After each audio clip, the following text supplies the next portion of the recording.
everyone to today. We have a testosterone-driven episode. We are blessed to have Ted Martin and Chris Gay here from Second Amendment Armory, both ex-vets with an extensive career that they're going to enlighten us into how they transition from extensive military careers to owning, which kind of seems the right route, owning a gun store in Florida. Yeah, it's pretty fitting. It's pretty fitting, right? Yeah. So, 100% by accident.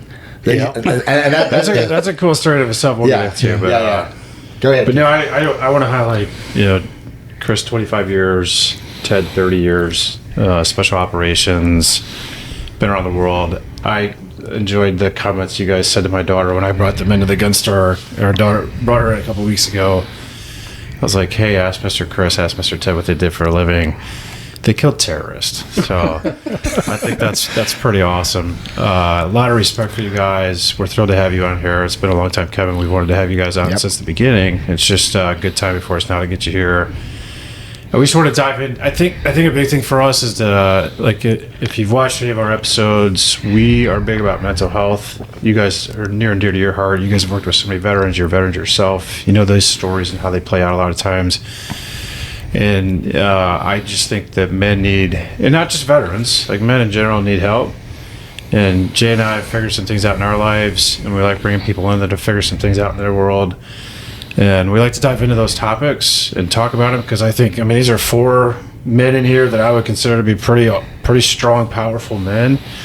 And not to say we need to get all emotional and dive into some of our issues, but it's just talking about your stories, but sharing of some things that you guys have overcome through, just your life and your journey. And you guys got a great story to tell, and we're just thrilled to have you here. Yeah, awesome. Oh, yeah, we appreciate it. Yeah, we appreciate being here. Yeah. So let's take this all the way back to the beginning. Special operations. We asked this question yesterday when we had Angela in, and her dive was fascinating. Why did you join the military? What was the choice? That decision making when you were a young man, and that came up. And what ages were you, and what prompted that decision? Well, for me, I grew up in a military family. My grandfather served in World War II and in Korea, and was actually almost recalled for Vietnam because he had just retired he retired in '62, and then of course a couple years later Vietnam was coming up, and he, a long-time combat veteran. In '64, my father joined the military and served for 23 years. He's a retired chief, or he was a retired chief warrant officer. Unfortunately, passed away years ago. He served in Vietnam for a couple years, and the effects of Agent Orange is ultimately what killed him, in his early 50s. So I grew up in a military family, and so it wasn't even a question for you. It wasn't, but I took a little bit different path because I grew up in a rough neighborhood in Oakland, California, in the Bay Area. There, I got into a lot of trouble. So when it came time to join the military, of course, back then it was like, man, you got a pretty extensive criminal record. So jail. You did a lot of stupid things, and they were right. I did. I ran the streets. I did some stupid things. Went through 7 different recruiters before one of them finally stuck with me long enough to get all the waivers and get past all the stuff and get me into the Army. Okay.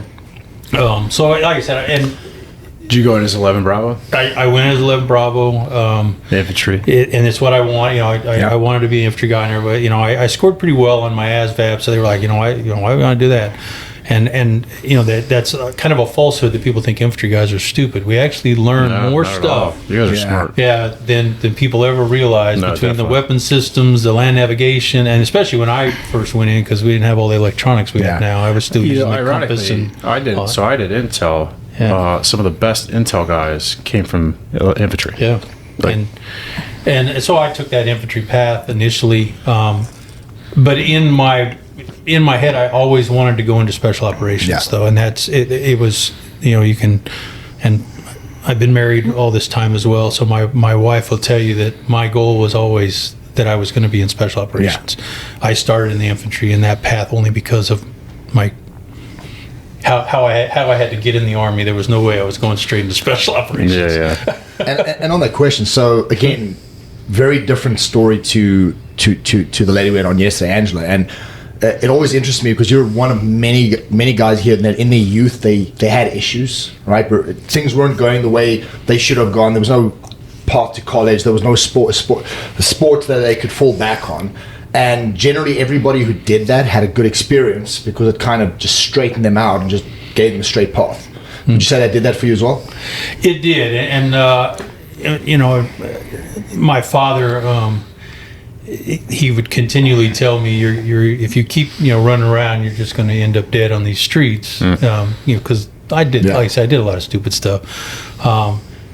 And you talk about sports. So I was actually playing baseball. I was in minor league. I played minor league baseball for the Phillies. Wow. I was on a team there in the Mojave Desert is where I played. And those last couple years, between my 18 and 19 is when I played with them. I ended up joining the Army when I was 20. It just didn't seem like my baseball career was going anywhere. I mean, it was great. I was playing minor league ball, but I was still getting in trouble too. I was doing a lot of drinking, underage drinking back then, and I was doing stupid stuff, and I was getting arrested. And even the ball team was ready to cut me because I was a liability to them. Yeah. But in the minor league, they kind of let you get away with more stuff. Sure. Especially back in the 80s, they didn't really care about it. It wasn't like it is now. So it wasn't that I didn't have other skills. Yeah. I did, but I was also a knucklehead. Okay. so it's more your own worst enemy. Right. And then, so my father, like I said, he and my grandfather, because I lived near both of them. They continually, said, "Hey, you got to find something, or you're gonna, you're not going anywhere. What are you gonna do?" And so they pushed me, and I finally joined. And when I was joining, it was when I had met my wife. And so she didn't know I was joining the Army. I didn't tell her because I had been through all these recruiters and it kept failing. Yeah. I couldn't get in. She met me through baseball, and it was really funny because she was hanging out with me. I worked at a gas station at night because I played ball during the day. Yeah. I worked the midnight shift at a gas station. Do you remember how much you made playing pro ball back then? Not very much. That's probably. I was gonna say they don't make much. I lived with my parents still. Yeah, I'm sure it was a couple $100 a month. Yeah, it wasn't a lot of money. Yeah, and that's funny. Everybody thinks you make a lot of money when you're in the lowest level until you make it to the show. That's right. Yeah, until you move up, you don't make any money. You ride around on bad buses, stay in bad hotels, and I still lived at home. And I worked at a gas station at night for minimum wage. So I had met my wife, and she actually came in there one night.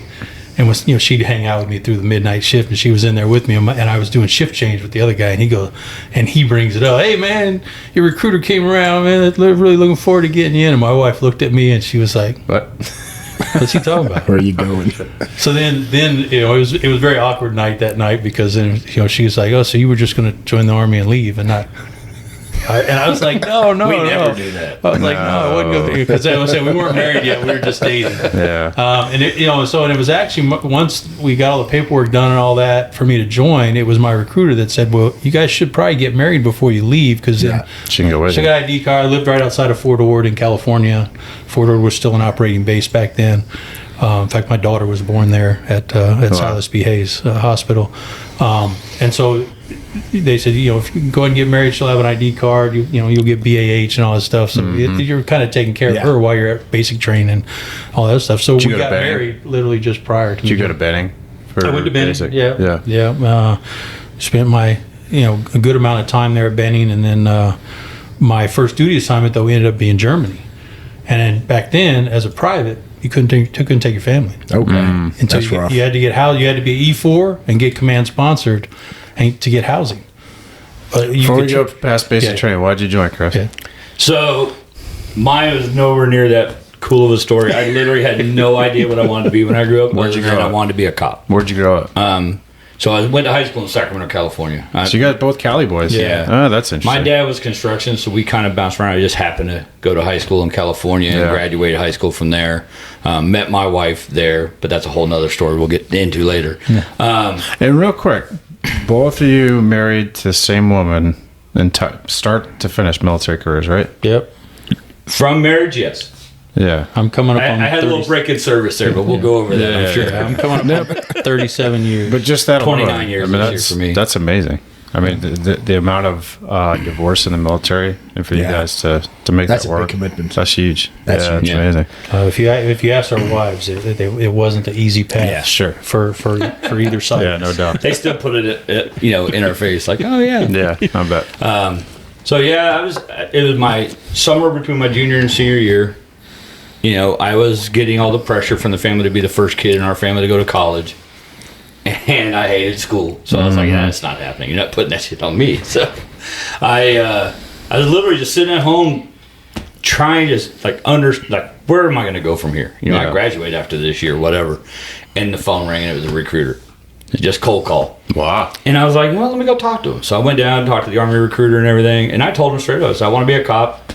So I knew zero about the military. My dad was in the Navy for 2 years in the 70s. So I knew nothing about literally military service.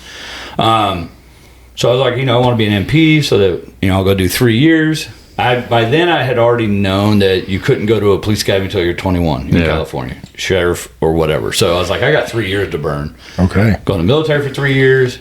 Then I'll go be a cop.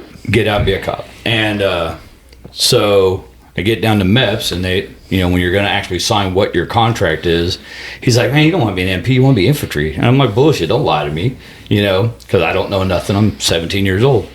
And so I told him I'll be back. And I went to the sheriff recruiter's office and talked to him. They're like, no, yeah, we'd rather have an infantry guy than an MP any day. I'm like, really, why? They're like, because MPs have military law. They're harder to train because they think they know everything. With an infantry guy, you got the physical ability, the skills, the leadership, but you don't know law enforcement. So we get to teach you from scratch. Yeah. And I was like, okay, that makes sense. Yeah. So I literally drove down to the recruiter's office that day and signed up. Nice. Same thing, joined the infantry. What year did you go in, Chris? I went in 1990. What about you, Ted? What did you say? 87. 87. So you guys are pretty close together in that. Yeah. So yeah, it's a fluke thing when we met. But nothing going on at that time, right? I think if I remember right, maybe No, there's nothing going on. maybe some small conflicts, but nothing big. I had Panama in '89, and then That's the right, first Panama. Gulf War. Okay. Panama, did you get the jump? No. Okay. And the I knew first a Gulf couple War guys. started while I was in basic training. Okay. So Yeah. we were both in, but I was. But in theory, you guys both joined at a time of peace. Yeah. Right. Pretty So much. there wasn't like in my case, there was 9/11 that a lot of people joined because of 9/11. Yeah. You guys joined because of just you Yeah. had a desire in a sense. Yep. And like I said, my dad had 4 brothers. 4 of the boys in that family all served, but they all did 1 tour and out. They weren't lifers or anything like that. But I had grown up remembering all the stories especially when I first joined and they all found out. Like, man, stick it out, don't get out, because I'm 38 years old right now. I'd be drawing a pension if my ass would have stayed in. And so that was always kind of lingering in my head. That's not what kept me in, but it was part of that decision-making process. Sure. Yeah. But yeah, so 1990 I joined, went to basic, Fort Benning. Yeah. Again, not knowing anything, the recruiter, I told him, I was like, hey, I want to jump out of airplanes. I'm going to do this. I want to jump. And he's like, all right, well, when you get to basic, they'll ask people who wants to go to airborne school immediately following you. You'll get signed up then. So my dumbass believed it. Didn't sign a contract for it. And then in the middle of basic, the Gulf War started. They did come and ask us who wants to go to airborne school. I did sign up. When the Gulf War started, they canceled all of that. Okay. Because whatever you signed up for, I don't know if they still had it when you came in, but they used to have cohorts. So like your whole platoon in basic training would all go to the same unit. Yeah. Right? They did it differently. It wasn't quite like that. Yeah, they used to call it cohorts. So I was a 9th ID cohort, and literally our whole, I think, company even, as soon as we graduated, we all went to Germany. And now some guys went. That's an old school thing, right? Yeah. Wasn't that an old school military They thing? don't do it anymore. Because I feel like with the world wars and Vietnam, even they did it like that, where they train you. Well, and then you're building that bond from basic, so why split it up and have you start over? Yeah, but I believe even like the NCOs would even go with them, right? If I remember right, in the old more school. like early 80s, like stripes. Yeah. They did that in stripes. But no, it was just the privates. Like drill sergeants were drill sergeants. They stayed there. But like you had this contract that says you're going to be with these guys for at least the first 3 years, right? Whatever your contract said. Because everybody has a different one, 2 to 6 years. But as soon as you land in Germany, the whole contract was null and void, and they shipped you wherever they needed you. Oh. So Let's change it up. yeah, there was 5 of us from my basic training that we all went to Hohenfels together because I went to Germany also. But everybody kind of got split up because right there in the beginning of the 90s, remember the Berlin Wall had just fallen. Yeah. So U.S. armed forces were downsizing in Europe, so a lot of these units were deactivated. So real quick, let's pause for a second on. So both of you guys go to Fort Benning for infantry, basic training and infantry school. Mm-hmm. No follow-on schools, like no airborne school after that. For Straight either to the of you. unit. Straight to your unit, and then you got reassigned as soon as you got there. Is that right? Yeah, so I was supposed to go to 9th ID, which was in Mainz, Germany, and literally everybody went through Frankfurt. That was the end dock for all the people going to Europe. Yeah, all Germany. But and they have a huge installation there that when you get there, it's just like you see in the movies. Everybody lines up and they start calling off your name, and you're taking this bus because you're going to your.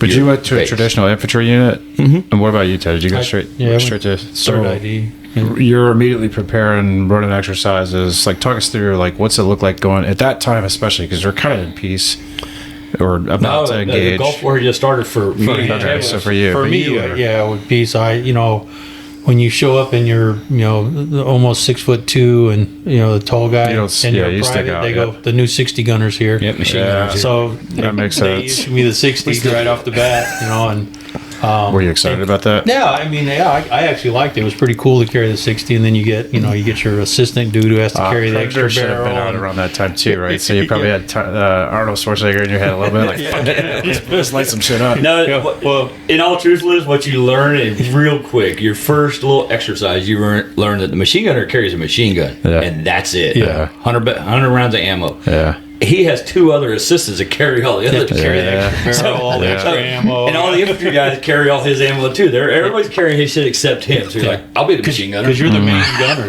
carry the That's the heavy gun. heaviest gun that a squad carries. Make while everything they're in. else lighter. Do you guys have one in the shop out of curiosity? An M60? No. No. I'd like to That's get my can you hands have on one? one. So You probably can't even have one, can you?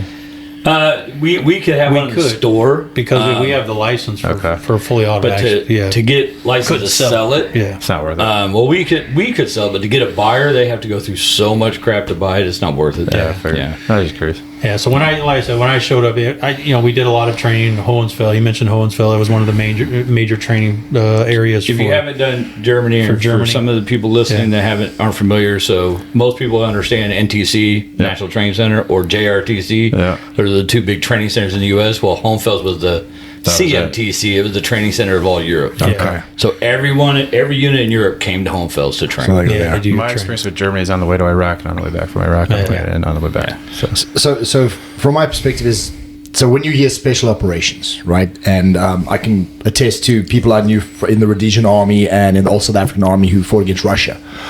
Special operations, and I'm sure everybody who's listening who hasn't been in the military, that's where you kind of picture, the guys, as you said, going to kill terrorists, those special ops missions. How long did you have to train before you became part of an elite unit like that? So both of us had a whole different pathway for that. So I'll go first, then you can cover yours. So for me, I had gone through regular infantry, and like Ted had dumb youth, I had dumb private. So I had gotten in trouble multiple times. I actually got busted down 3 times. I made E5 3 times. Wow. Before I pulled my head out of my ass and was like, if I'm going to make a career out of this, let me stop getting in trouble and doing stupid stuff. And it was nothing like major. It was just getting caught doing stupid stuff, right? Yeah. Partying too hard, misinformation in the morning, stupid stuff like that. So I made E5, and about that same time, I made it the final time, sorry. About that same time, it was time for me to leave. Well, I married an Italian national. She barely spoke English. So here I am, I'm getting ready to rotate to another unit or get out of the Army, right? I was actually going to get out of the Army, and I'm sitting here looking over with this, young bride who can't speak English, so I know she can't get a job right away. And I'm like, what the hell am I going to do to support my family now? So I re-enlisted and got sent to the 101st. When I got to the 101st, first thing out of my mouth was, I want to go to airborne school. What's that? In Kentucky, in Fort Knox. Yeah, Tennessee, Kentucky, right on the state. Fort Campbell, that's it. Fort Campbell.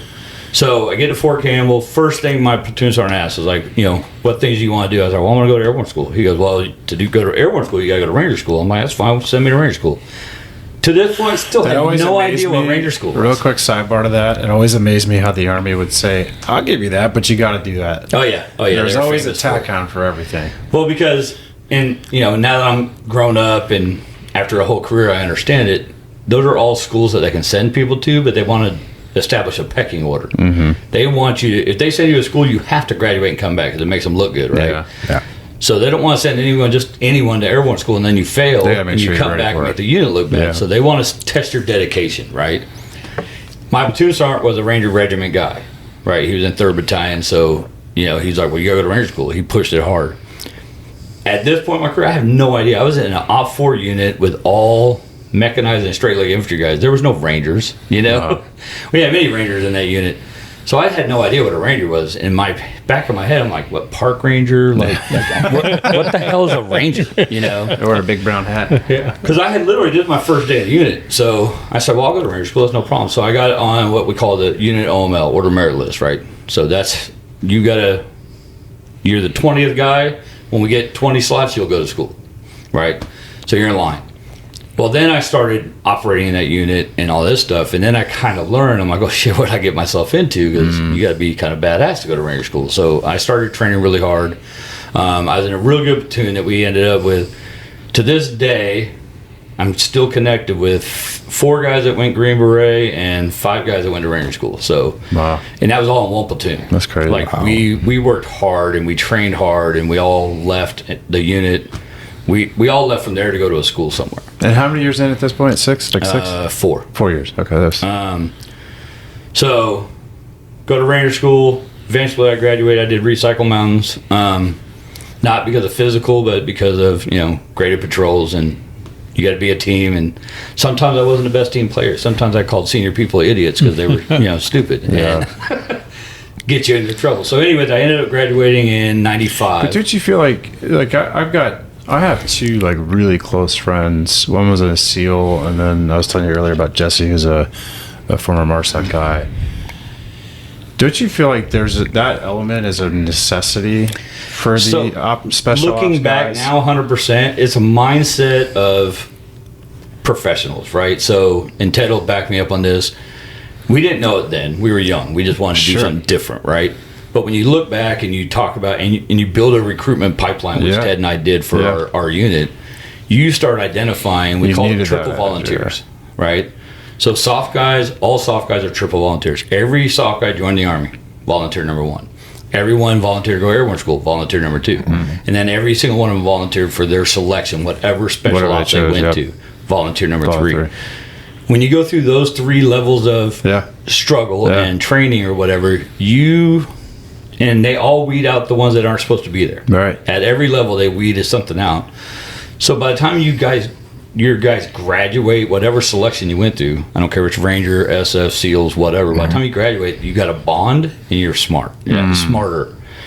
And so you have true professionals that they're not in the Army for a paycheck. They're not in the Army because they all have a solid sense of patriotism. Right. But they also want to be surrounded by the best. Right. And they operate and they think small unit. Yeah. Right? Guys that don't succeed doesn't mean they're not good soldiers. Some guys just, their brain, they need that big Army mentality, right? Yeah. They need somebody above them to tell them what to do. They need that dress, everybody the same, that structure to operate. That's their success to them. Yeah. Where in special operations, we don't operate that way. Right. Yeah, it's all very autonomous. It's like, here's the commander's intent, execute. We don't care how you get it done, just execute, right? How many people do you have in a team? Our teams were 4-man teams. So it's very small, very strategic. Yeah, very small. So anyways, graduate Ranger school, get ready to, now I'm Airborne Ranger Air Assault, which Air Assault is, it's a helicopter tool. Fun. It's a tool, right?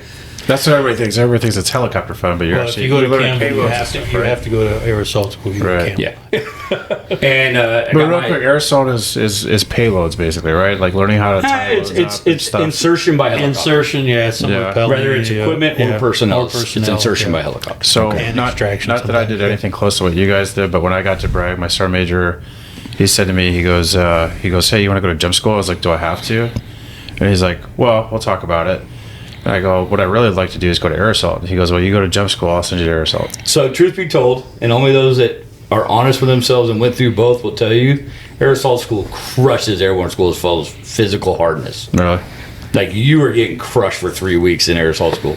In airborne school, you run and you jump out of an airplane. You really don't get crushed. Yeah. It's a discipline thing, and it hurts because you're jumping all the I time. didn't do either because we deployed right away and didn't have a chance to. But air assault school was, I mean, it was physically demanding. It was pretty tough. Yeah. I mean, the culmination, graduation day, you did a 12-mile road march that morning onto the graduation field, and you graduate if you made the road march. If you made the march. Wow. And it was 3 hours, 60 pounds. You know, it wasn't no joke. And I went through in like June, so it really wasn't no joke because poor Campbell's tired of that stuff. Yeah. So anyway, like when I went to leave Campbell, I had pretty much established that I was a go-getter. Throw me anything to make me better, and I'm going to do it. I'm going to excel, right? So, and I had made some pretty close connections, some good connections.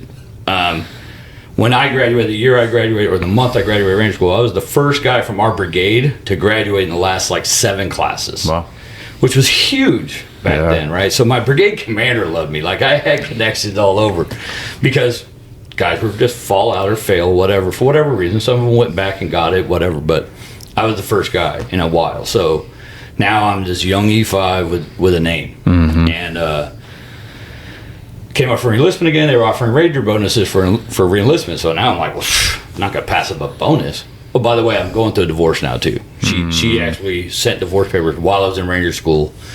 And I threw them in the trash. So the RIs loved that I'm not quitting. I'm going to graduate Ranger School, and then I'll divorce her ass. Nice. So when I came back, I pretty much got assignment of choice.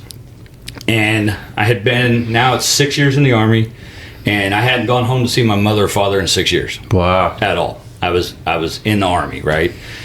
And our family wasn't rich, so they never got to come to a graduation or any of that stuff. So I was like, you know what, let me get back over to the West Coast so I can spend some time with family, that kind of stuff. So I re-enlisted for Fort Lewis, which just gets me to Fort Lewis. And it was, so That's you in had 2 Washington units there. You had State. 2nd ID and you had 25th Infantry Division at that time. Yeah. And real quick, Washington State. Yeah, Washington State. Sorry, Yeah. Washington State, That's just right. outside of Tacoma. So I re-enlisted for that duty station. Well, then through being the guy that had a name, funny story, I actually got a phone call in my barracks room. Hey, this is General so-and-so's aide. The general's going to Fort Lewis also, but he had shot a turkey on a hunt and got it stuffed, but he had to leave before we got it out of here. Would you put his turkey in your household gets to go to Fort Lewis? Oh, yeah. Matter of fact, I would. Easiest yes I've ever done in my life. Absolutely. Yes. So, and I had a little sports car at the time, so I got this bird strapped to the hood of the car and shit to that's get it to funny. my room. So when the Full of movers crap. came, they could pack it all up. Yeah. So I showed up early to Fort Lewis.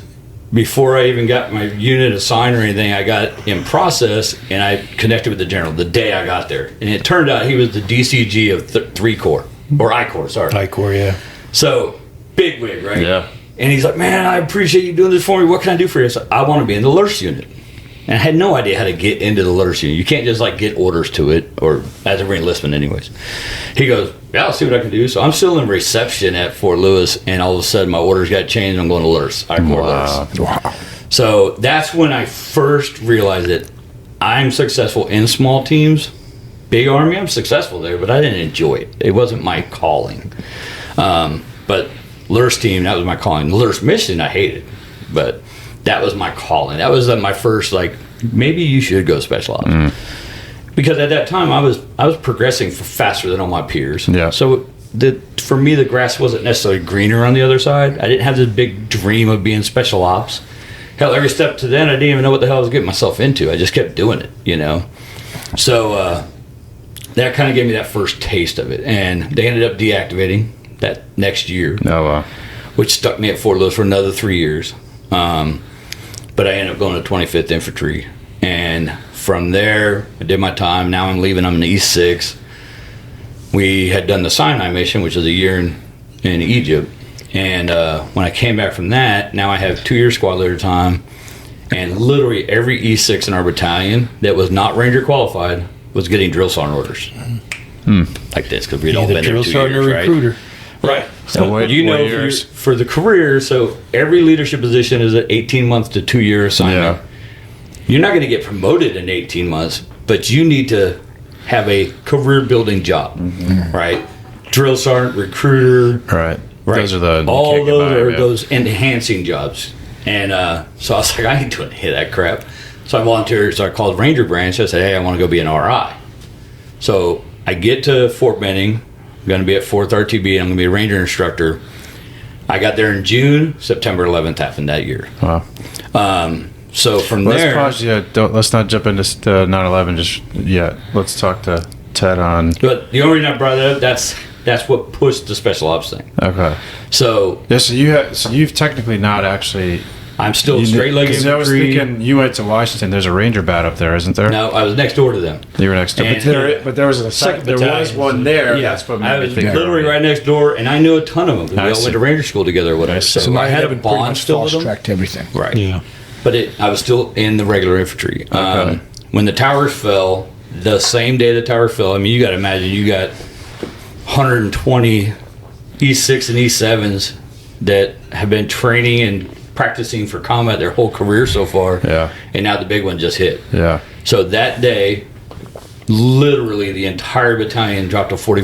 I'm sure. 4187, I think it was, to transfer back to a unit. And that same day, the Army stop lost every one of us. Wow. So you're not leaving, you're not going anywhere until we And move no them. transfers, no nothing. Everybody 3 locked years in. later, we were still stop lost. So the only way out of there at that time was to go to a selection special ops and get out of Fort Benning and get into the fight, right? So that was So kind of they my just had you motivation. guys stay there training, just continue to train because Yeah, of we this. still train Rangers, but you know, But that's what I'm saying. Like they made you stay there and keep training people because of your experience, Yep. basically. Yeah. and the crappy part was after the first year wasn't so bad, but the second and third year, you're telling these young Rangers that are Ranger Regiment and NCOs that have been to combat, Right. When combat are you going to do that? And none of us had been. Like Right. we've been there all the time. Yeah. So if you're a guy like me, that I have a lot of pride in what I do, and if I can't say the truth, then I kind of don't Yeah. say it, right? Sure. So that kind of really pushed me hard. Like I have to get out of here. And I know for Ted and I, 10 years in the 90s, no combat. You really want to go to combat. You're tired of training, right? So that pushed me to volunteer for this new thing that the Army was doing at Bragg called Civil Affairs. So Yeah, I'm at familiar. the time, we were all still our original MOS, 11 Bravo. There was no branch, there was no selection, there was no nothing yet. There was a unit, but it was filled with SF guys that were taking a knee, basically. Wow. And the officers were plucked from throughout the military. They had it was branch. called a functional specialty. Functional special, yeah, they were branch irrelevant. So, Yeah. like, they had done their captain command time, Yeah. and in that break before they make another promotion, they come do a year over year or Okay. something, right? And So- was that the same for you, Ted? Did you run the kind of a long period, no combat, then all of a sudden No, everything changes? I was in combat from right off the bat. Okay. I was lucky. So I say, Yeah, because I definitely tried. It's just every time I get somewhere, they're like, "No, you're not going." Motherfucker! That was my cousin, real quick. He spent 22 years in, retired out of as a drill sergeant was his last assignment. Of all things, he avoided it most of his career. He recruited, but that was kind of his story. He was like he had tried to get into so many of these. My first duty assignment was opportunities. Germany, the Op 4, and Yeah. our whole job was to prep every unit going into the sandbox. Yeah, And we literally sat there for that whole year, like volunteering to go. So for you, since you at the time you joined to the time that you saw combat, it's about 10 years, 11. 11 years. And for you, Ted, for me, it was year two. 2. they threw you straight in. Because you went to Panama, right? Yeah. It was Panama, and then I was also in the Gulf War, and so Actually, 14. so mine was quick. Not that that's what like I said. When you join the Army, You don't know. You don't. Well, I wasn't one of the guys that used to use that term. I joined to go to college. I wasn't joining to go to college. 'Cause No, I joined to avoid college. I wasn't going to college. Yeah. So, but you have to assume that at some point, because there's been no time in our history that we didn't have a conflict somewhere. And you know, for me, when I look back, so in '83 you had Grenada, in '85 you had the bombing in Beirut, where we lost all the Marines. So I'm joining right. You know, there's always been something small that happened. Well, then Panama hits in '89. Which on the scale is still small. Well, it's still small. It didn't last. It was only a few weeks long, really, ultimately. Only because, we were able to wipe out, Noriega pretty quick. And his army wasn't really an army. So we had Panama. And then you get done with that. Like I said, now I'm in Germany. I had got my wife and daughter over there. Maybe 11 months they had lived there. And then the Gulf War starts. And I lived above a guest house because, like I said, I didn't qualify for housing. I had just made E4. I told my wife, I said, what I didn't tell her was I was volunteering, because my unit initially wasn't going to the Gulf War. I was volunteering with other units that were going. Okay. Because I wasn't going to avoid combat. I said I'd already been in it once. I'm not going to avoid going. I didn't tell her that I was volunteering. Sure. When she found that out, she wasn't pleased either. Okay, you have told her before now, because otherwise she'll hear it. No. She just found out last week. She knows that there was no time that I backed away from a deployment in my career, and I deployed a lot throughout my career, more than most. And so I get on to go to the Gulf War, and I deploy out there with 3rd Infantry Division. I spend 7.5 months, I guess, in the war, and then we crossed the breach, wiped out the Republican Guard, all the good stuff. I come back from that. Well, my unit was deactivating, so there's nobody left. Literally, I was one of 5 dudes left in my entire unit on our whole caserne, and they were going to turn the caserne over to back to the Germans. That was a huge thing in the early '90s, like.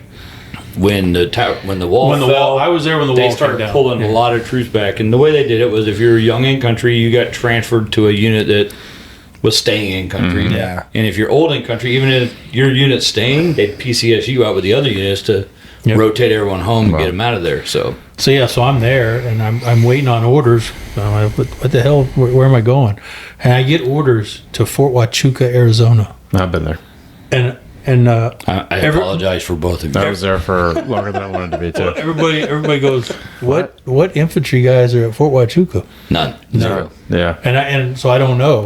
I said I'm a young dude, and so I report to Fort Huachuca, and I go in, and my commander is an infantry guy. So I go, maybe I am. Maybe it's not wrong, because I go in to meet him, and he sees my orders. He goes, why'd they send you? The only time they send guys here is when they're doing testing on infantry equipment. And I don't know of any testing, so I don't know that you're supposed to be here. And there was no other infantry guys in the whole unit other than him. And so he goes, give me a couple of days, I'll try to find out what's going on. And just, maybe there's something upcoming. Maybe you're just the first of several they're going to send here. So I was like, all right. So I in process, and I'm there maybe a week, and then he calls me in and goes, they sent you here by mistake. I got nothing, and I don't have any work for you to do. I was 11 Bravo. There's no work here. So he goes, "Where do you want to go?" I said, "I want to go to Benning. I'm going to be a drill sergeant." I was an E5 now, so I said, I want to go be a drill sergeant then. And he goes, "All right, let me." And he goes, "I'm going to put you to work though on this Winnebago van." So this 50 project. This is a freaking cool thing. So it's a great story. You think of Stripes and that van that they drove? The Army actually owned 2 of those 2 vans that were very similar. Legit. One was at Fort Huachuca, and one was at Aberdeen Proving Grounds. Wow. And so their mission was to track the space shuttle when it flies. Okay. Because the space shuttle, people that know the space shuttle was flown by remote control. Yeah. When it's landing and taking off. And so there's an emergency landing strip in Arizona. Okay. Right outside of Fort Huachuca. There's a mass landing strip. If it can't make it to Edwards Air Force Base, it's just in case. It'll land there. Okay. But you have to sit in this van when it's flying and track RF signals. So like I said, you got to remember, this is the early 90s. Yeah, that's pretty cool. I mean, real early. That's pretty cool. 90s. So and so it's you're sitting in this van every time the space shuttle. I got a space shuttle crew came there. We took them around to all the elementary schools to meet kids. So it was kind of cool. I met a whole crew. I got all these patches and stickers from them. But we would sit in this van, and if a RF signal would pop up from somebody flying a remote control plane or something, it could be just enough to throw the space shuttle off and crash it. So you had to send the EMPs out to wherever the signal was coming from.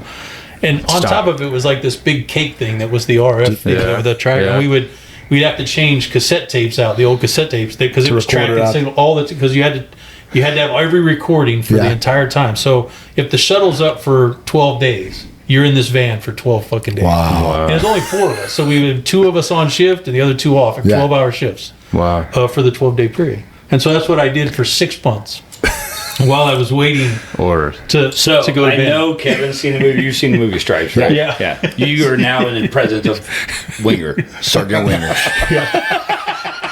It was funny because that Winnebago van, we would drive out and we would pull all the curtains closed and we were sitting inside and we had these monitors that you're watching signals bounce and the cassette tapes, and we would just be sitting in there just looking at this thing for 12 hours. 12 hours. It's just a question, but like, could you actually get out of the van and just stretch your legs to be outside, or did you have to physically stay? Well, at least one of us had to physically stay. Someone had to be watching because if a signal popped, you had to alert for it. EMPs immediately. You would RF track it and then send the EMPs out to wherever it was. It only happened twice. They would actually, and this also was the time when UAV was really becoming into the UAV system was out at Fort Huachuca as well.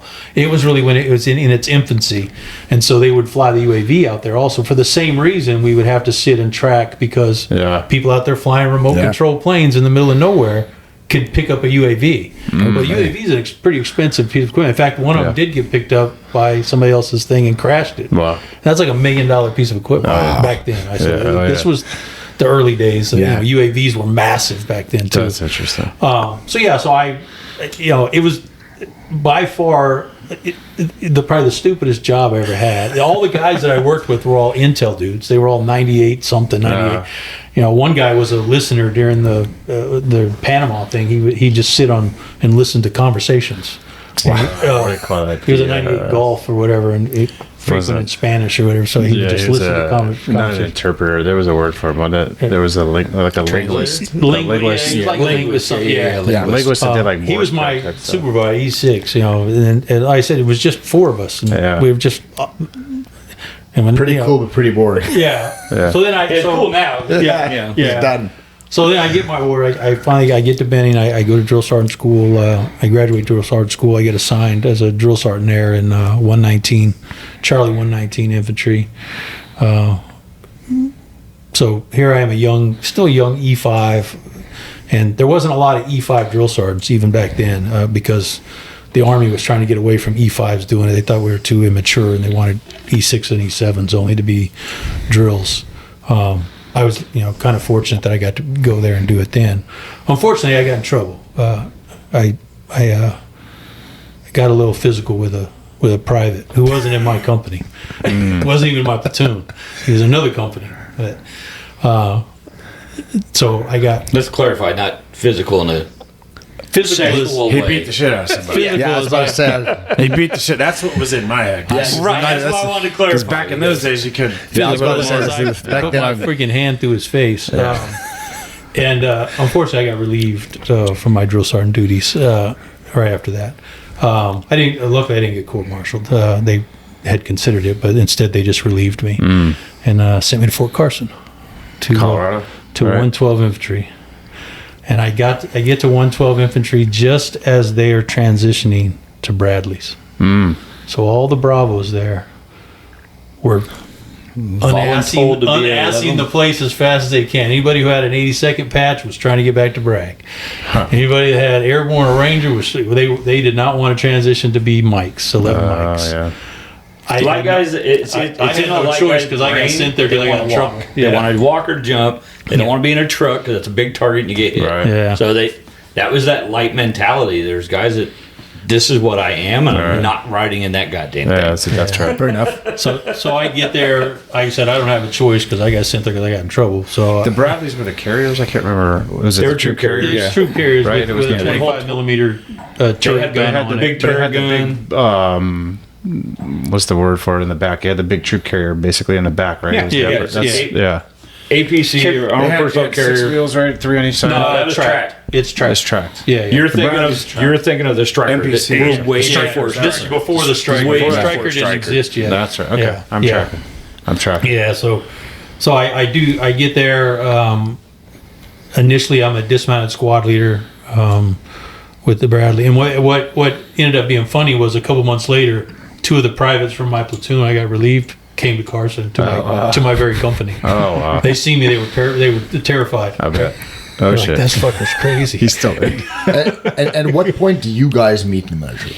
So we don't meet until we're both in. 2004, like I said, when we were building 2004, this unit. yeah. So when he gets to that point, we'll talk about Okay. what Yeah. life was like Yeah, so once we got there. So while I'm at Carson, the Haitian and Cuban issue starts to happen down where all the refugees are flowing to the U.S. because Fidel Castro was releasing his prisoners, and so they decide to send our unit to Cuba to set up a makeshift camp because they're not going to let them come to the U.S. So I had just re-enlisted to get out of Carson because Carson was by far the worst assignment, and I said, I got to get out of this place, and while I was at Carson was when I first went to selection. Yeah. I volunteered to go to selection. The guys from CAG Delta Force came to Bragg for recruiting. They only come twice a year.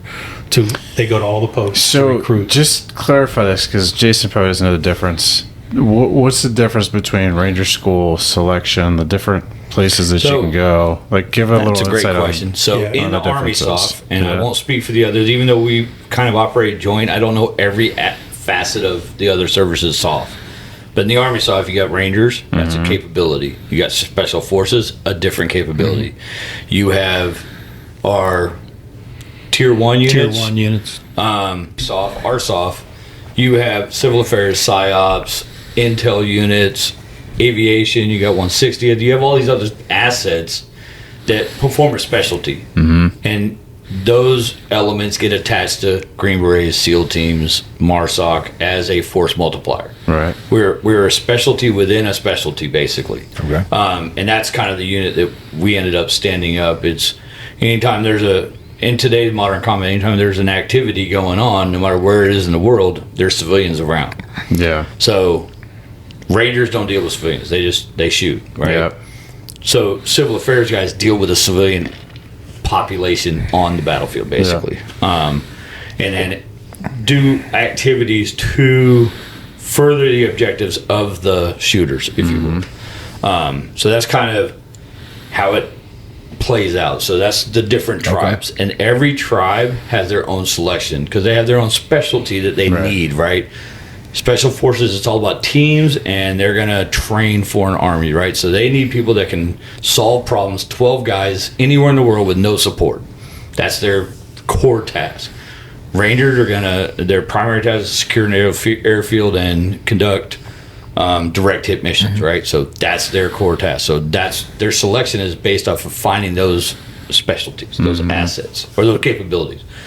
They're going to train you on that capability, but they need that. Their selection is built to, that's how your thought process works. So when we put you in that unit, you'll still be successful.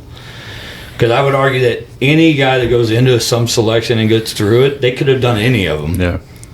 It's that mindset of how you operate is what separates you in those tribes. For sure. Yeah. Right, and also the selection process is very slightly, but who's evaluating you through them is a big key in that as well, because they have their own things that they look for within the people they're selecting, and you may not get selected initially for something really minute that really is not going to affect how things are done, but just based on who's evaluating you, they go, I don't really like that. Discovery Channel, about 5-6 years ago, did a great expose on every tribe, right? Yeah.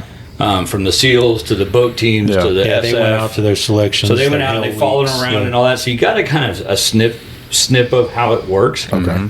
But there's guys that are the most physically fit specimens in the world, and they still fail selection. Yeah. Because your tribe, whatever tribe you come from, they know what they're looking for, right? They're so connected to the teams. Unlike the big army, you may be on a team and you just need a 6-month break, so they're going to send you over to selection for 6 months, and then you're coming right back to the team, right? So you're actually selecting guys that will be on your team. You know what I'm saying? Not just getting in the army and pushing them through basic training. These are guys you're going to work with. Right. So there's a whole lot of, yes, we want you physically fit. Yes, we want you to solve these certain tasks, whatever. But if you're not a fit for the team, you're not going to make it through selection. Yeah. Yeah. And so I did my first selection test at Fort Carson when they came around. You come in, they have a presentation they show you, which shows a lot of the operations that they've done and some of the training things that they've done throughout their history. And then you go out, you do a PT test, not a standard PT test. You're doing a 5-event PT test. I guess now they do another 5-event, but it's not like selections. Then you go do a swim test in uniform. 800 meters of swimming. They do give you a psychological test then, because if you don't even pass that, there ain't no sense in even talking to you farther. I wanted that kind of. So this can be a long episode. We don't have time, right? Oh, so I'm sorry. Listen. It's okay. That's interesting. Like, we'll have you guys back for sure, because I want to get more. Like, you guys' careers are just amazing, extensive. fascinating. There's so much we could dive into, but where I want to take this a little bit is, like, talk to us about mindset around. You guys both went through a selection. You guys both did some really hard shit. Like, the average person wants to quit like that, right? Yeah, they have no idea. Give us perspective on, like... And I'll share with you, I was never the physical specimen in my unit. But you wouldn't quit. But yeah, I don't have quit in me, man. It's just like it's a curse word. Yeah, but okay, so let's break that down a little bit, though. Like, what is it...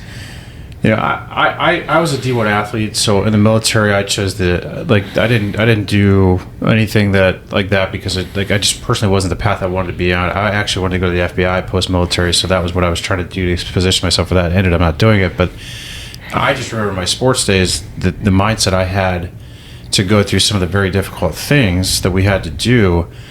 I'm curious, like, what was the carrot? Like, okay, I have a no quit, but like, what is it that whether it was you're doing 1,000 push-ups or you're in a pool doing something that you just didn't want to do, what is it that caused you to say, like, I don't have quit, but what is it? Like, what is it that keeps you from actually quitting? There's a mental aspect, right? So, in South Africa, we've got veterans, which you all know, the Reckies, which was the old South African fought against the Russians. And there's this particular guy, his name's Dostane. He wrote a book. And one of his biggest claims to fame was he went down a crocodile-infested river on his back for something like 26 or 28 kilometers, right? Enemy territory, Russians in there, and he bombed Russian boats with grenades, right? He was so effective in what he did that the Russians invited him back 10 years ago to celebrate it because they didn't know what hit them. Right, he's got a book. I'll get the book. I'll send it to you guys. And when you sit with him, he is an insane. He's the calmest human being you've ever spoken to. He's great with his family. He gets up every morning at 5 a.m., runs 20 miles.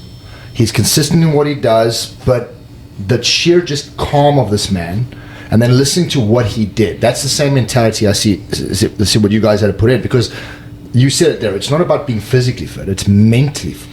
Right, and it's a combination of both. Yeah, you have to, there's a certain physical aspect you have to be able to do, right? Yeah. And I knew a ton of guys that were as muscular as you guys are. Listen, I'm not. You guys look at me and go, that.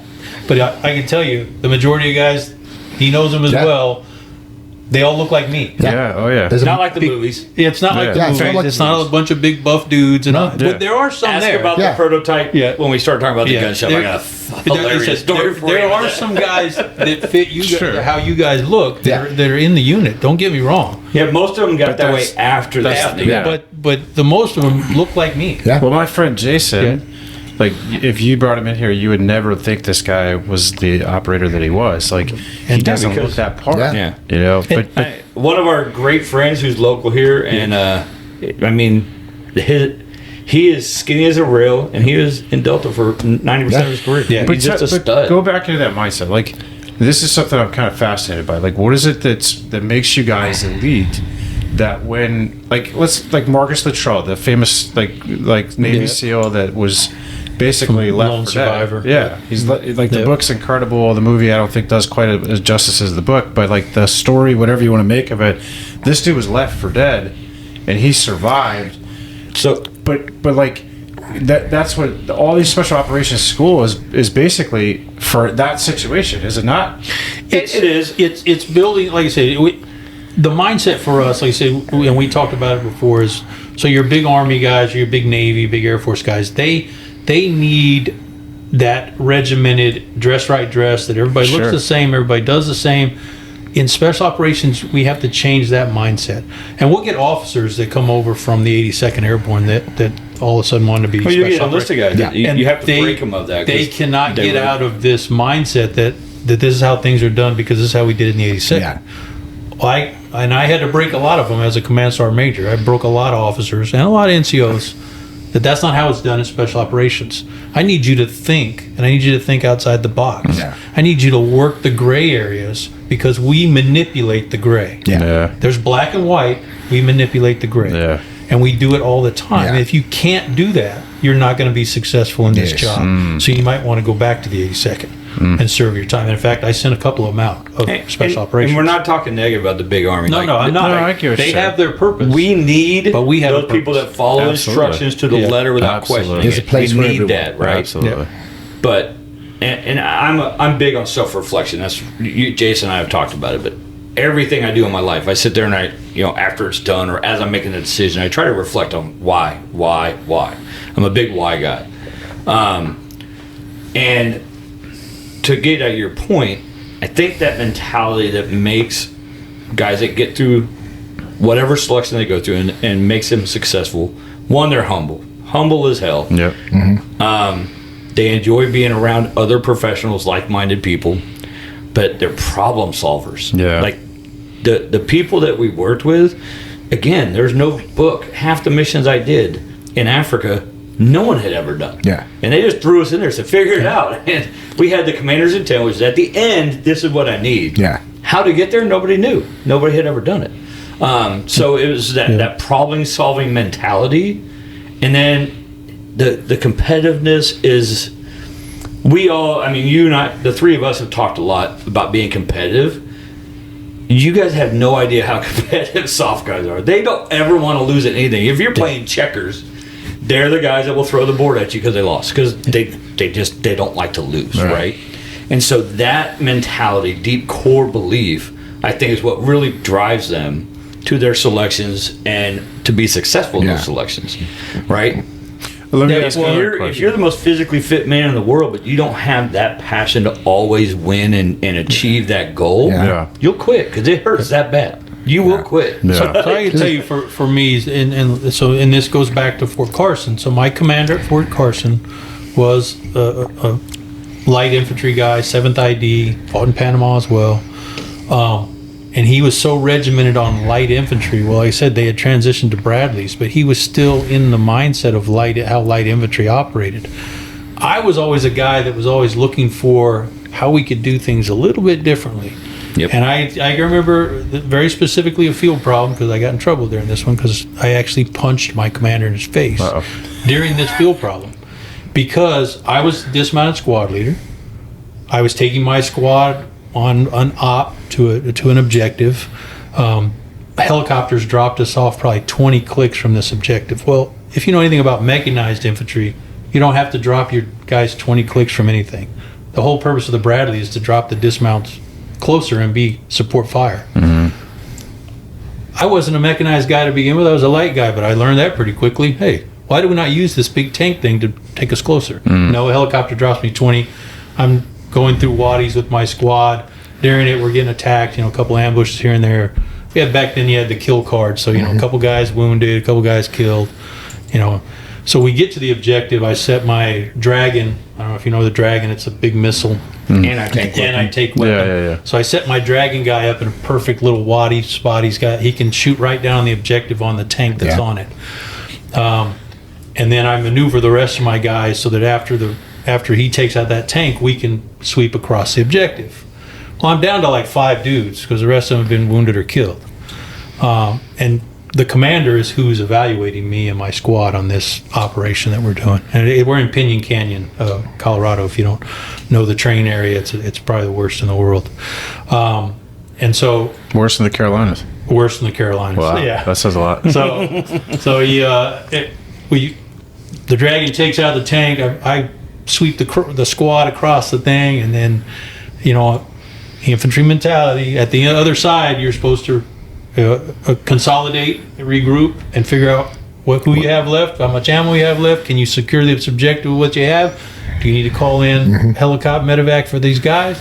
So the commander, he comes up to me, goes, "All right, so you've swept across the objective. You reconcile. What are you doing now? Why are you not, doing this or this?" And I go, "I'm not gonna. I can't secure it with 4 dudes or 3 dudes that I have left. Effectively combat ineffective. I'm not gonna call in a medevac and get it shot down. So what are you gonna do with these wounded?" I said, "If I have to, I'm gonna double tap and mark their position, and we're gonna move on. Yeah. And we'll come back from later." And he jumped in my face, and this led to me, punching him in the face, and then I got flown out of there by a helicopter. Luckily, my first. So you got sergeant your helicopter ride. I got my helicopter ride. Luckily, back then, my first sergeant was an old Vietnam veteran. The dude loved me, but it was from that point that I understood that I want to think differently. Yeah. Not that I want to do. I already do think differently. Yes. And I cannot stay in an organization that is because he in his comment to me when he was yelling at me was 77J, which is the Army Infantry Manual, says you'll do this. Yeah. Well, I'm not going to do that. Doesn't make I'm sense. going to do What works? if I'm in charge at this point, I'm going to do what I think is best for what's left of my men. And that's I don't care what the book says. He was one of those guys that was so ready. That's when I had always known that I wanted to do more, but that was really the point. Yeah. And so after I got back, it was literally weeks later I volunteered. If I can add that, so you just hit something. So my last job at SOCOM was I got to help write doctrine, right? It's the crappiest job in the world. But anyways, so what's funny is, and I don't know who said it, somebody quoted, and it was a foreigner that quoted it, but what makes America so dangerous is, it was World War II, he goes, they don't even know their own doctrine, right? Which is not true. We know our doctrine completely. The big difference is, the big difference is conventional forces will follow doctrine to the letter, right? Soft, it's a guideline. Like, here's some tools that have worked. This is our parameters. Now solve the problem. It's about the objective. Get outside that box, man. Because Ted just nailed it. But that is probably the most populated thing in SOF is we're not inside the box thinkers. Okay. And we're rewarded for not thinking inside the box. We're there to exploit the gray of what the regulation doesn't cover, what the books don't cover. Because you're not always going to have that option when you're 1 or 2 guys. In some cases, I sent 2 guys to an embassy to operate in an entire country. Figure it out, 2 dudes. Yep. And they had it. And they had it. On Kevin's point, though, so again, my mind says that anybody in the military that's able to get to the level you're talking about, where we're going special ops, Navy SEALs, this is not a physical problem. You had to go through the physical training, so you're not. There's no physical issue. Well, and on that, every single selection, there's some recommended levels of fitness you need to be at to pass physically. So there's no secrets. It's like everyone knows. There is still a lot of physical in it. To your point, though, I know a guy that I was in the military with that, and I don't know how many times he tried to go through selection, but it was multiple, and he the physical he crushed every time. He was the most physical, capable person you'd ever met. He could never get past the mental side of it. And it was because he was big Army. That was just his DNA. That was his couldn't get out of Again, it's not a shot on anyone. Military career in the big Army side of things, but just could not get past himself when it came to the special operations. And let's take that back to what we do. So our mindset in helping men be better at what they do is the first place is we start with the physical, because let's just say the everyman, whether it's ex-vet or not, that's the place men are falling down, right? And if you can, once you get that out the way, now you have to focus on the mental side, right?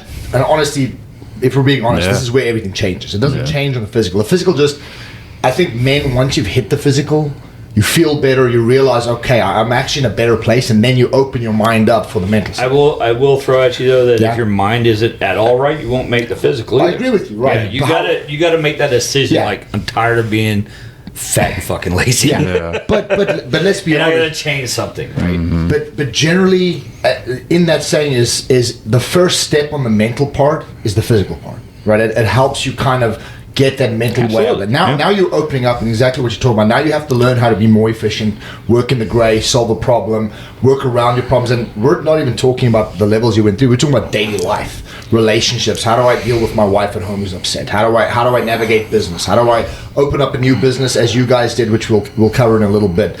But on Kevin's point is there's a mental aspect to what you guys. There's a switch.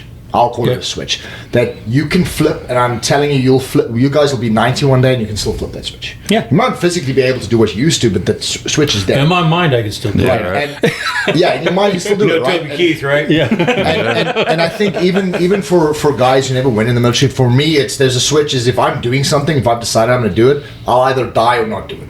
Now I'm going to die, and that's okay. My soul, my brain, everything, and I think.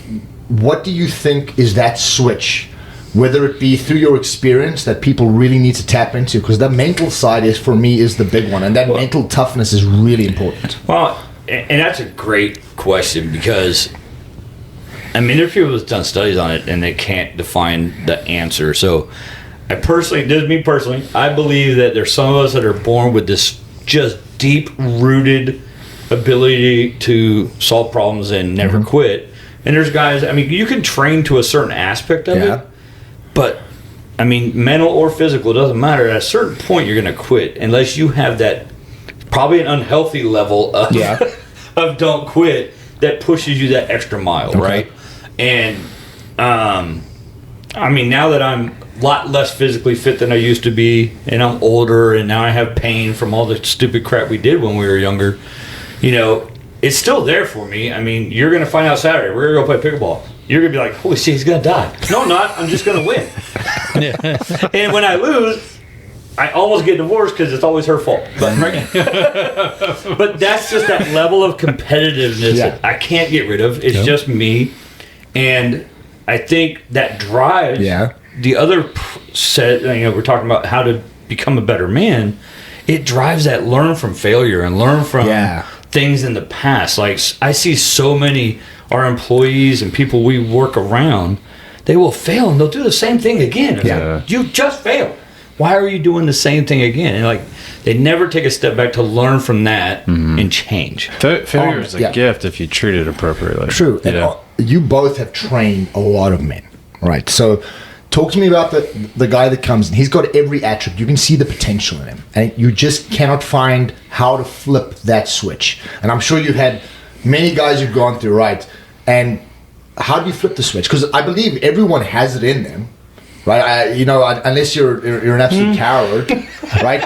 But talk to me about, and let's put it this way, tell me about the guy you trained that you could see it was there, but you had to dig it out of him, and what you had to do to get it out. Well, I had a captain. He said he had just graduated the course. He'd come to our unit.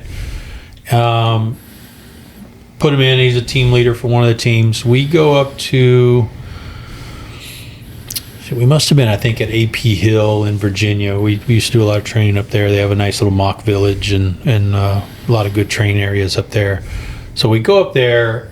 We're using a Boy Scout camp that was up there as one of the training sites. And his team, so civil affairs, we're trained to do engagements with local, sub-governors or, just local villagers to see what their issues are and things like that. So that's the scenario. So we have role players that are that, and him and his team are going to, figure out what their issues are and how we can, move throughout it. He was so regimented, though. He was a former helicopter pilot. So if you know anything about helicopter pilots, they have a checklist. Everything's a checklist. Everything's a checklist. We don't deviate from the checklist because if you deviate from the checklist, you might crash because you missed something. So that's how he was conducting his KLE, key leader engagement, which is very non-gray area. Yeah, he was so rigid and checklist. So you need this. We can get you this. We can get it was really hard to watch. Yeah. So when it finishes, he has an evaluator. Me and the commander are there.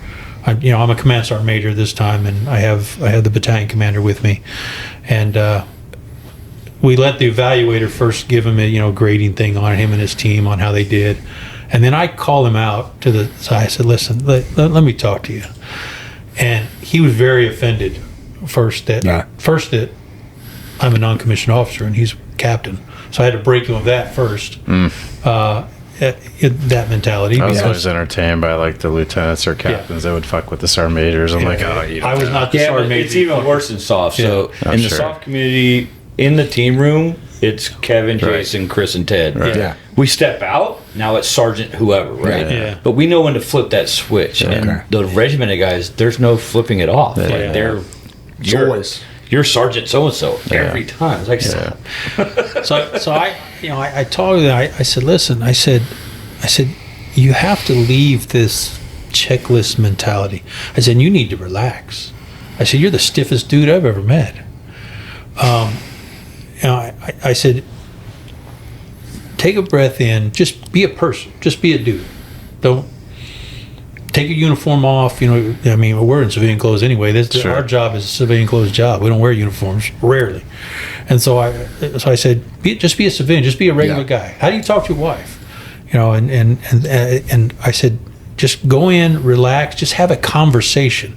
I said, to be successful in key leader engagements, you have to find a common ground with who you're talking to. You got to listen. There's a great book out called 3 Cups of Tea that really goes into how that works. Because when you meet a local villager, you don't jump right into business. Yeah.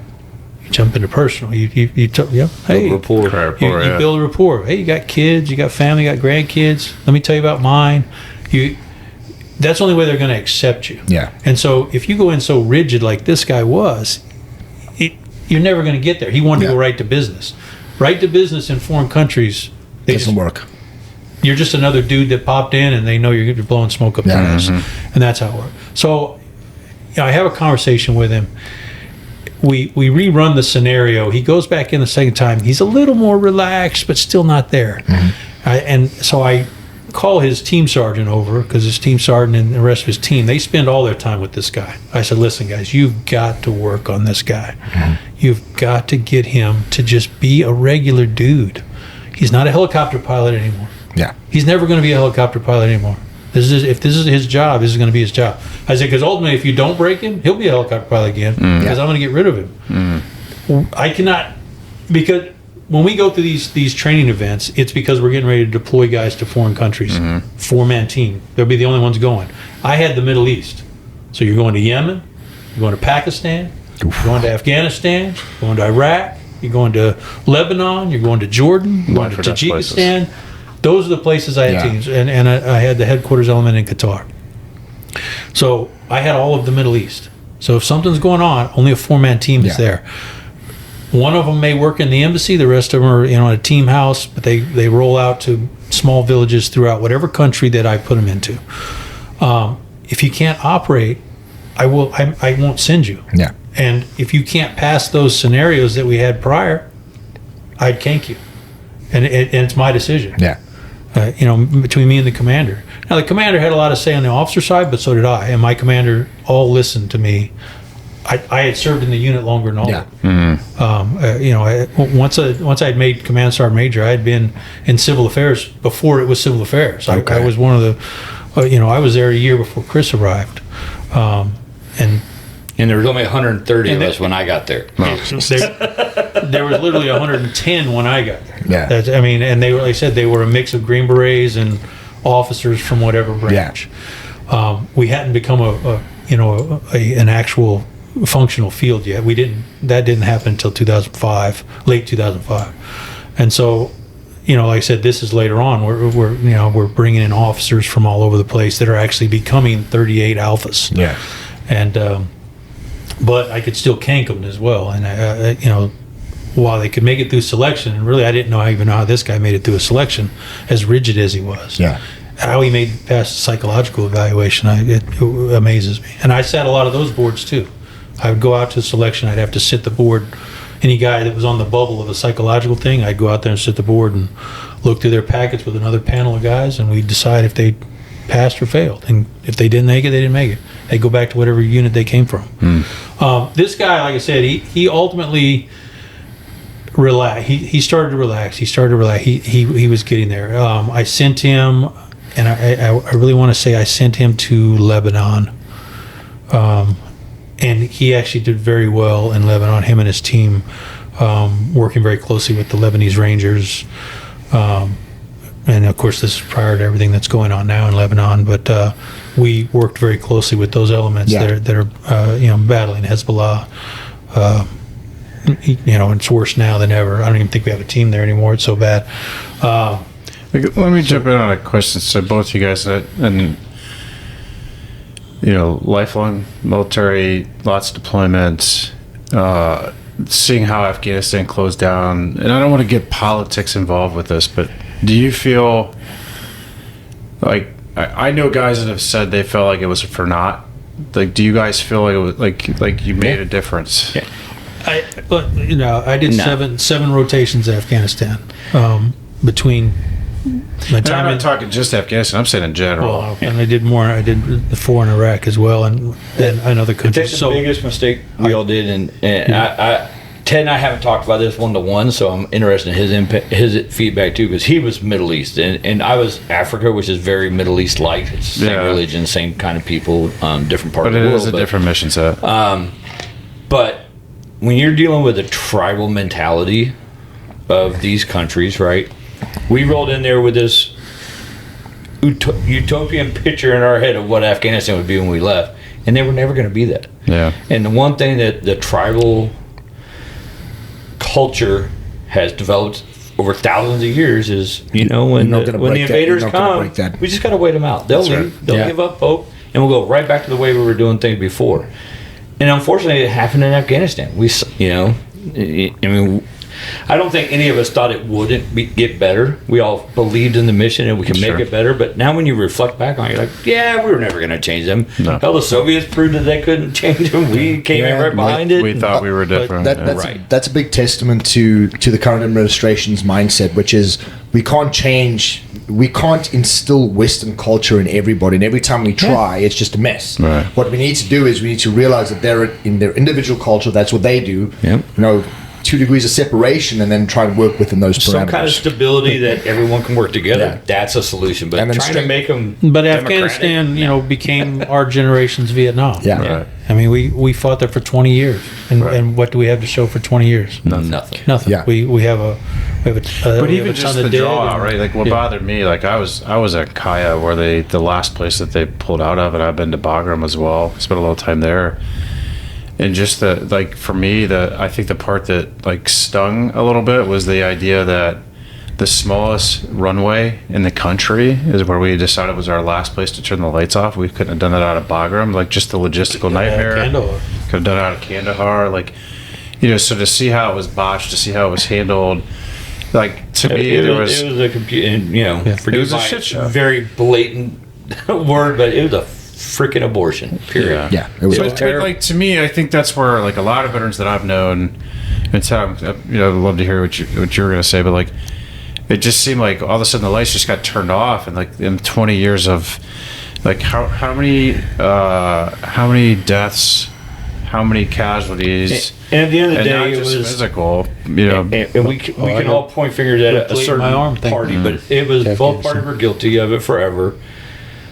And we did it in Iraq too. We really didn't have an exit plan from the get-go. And in our planning, with every mission we ever did, you have this is the objective, and then your exit plan. That was part of the original planning. Yeah, second and third order effects have to be. And it was never done from the get-go. So therefore, you're bound to fail because the They built some eventually, but they built 40 of them because they kept changing. The dynamics would change, so they changed the extra plan.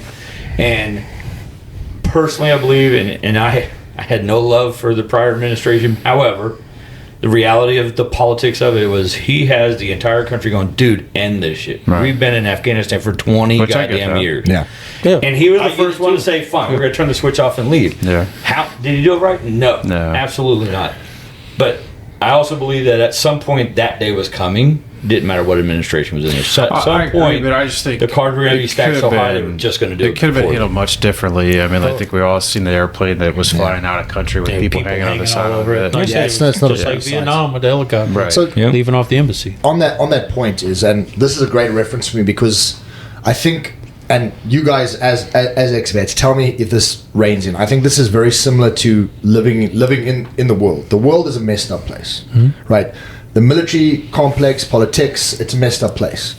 Your focus, however, is to be the best you can within your circle, right? So exactly. Your job is, this is my objective, I execute objective, and I'm going to be the best at that, which I think is what all of us do. We talk a lot about being in the moment, right? Not trying to focus on everything else, just focus on what you can do right now in where you are.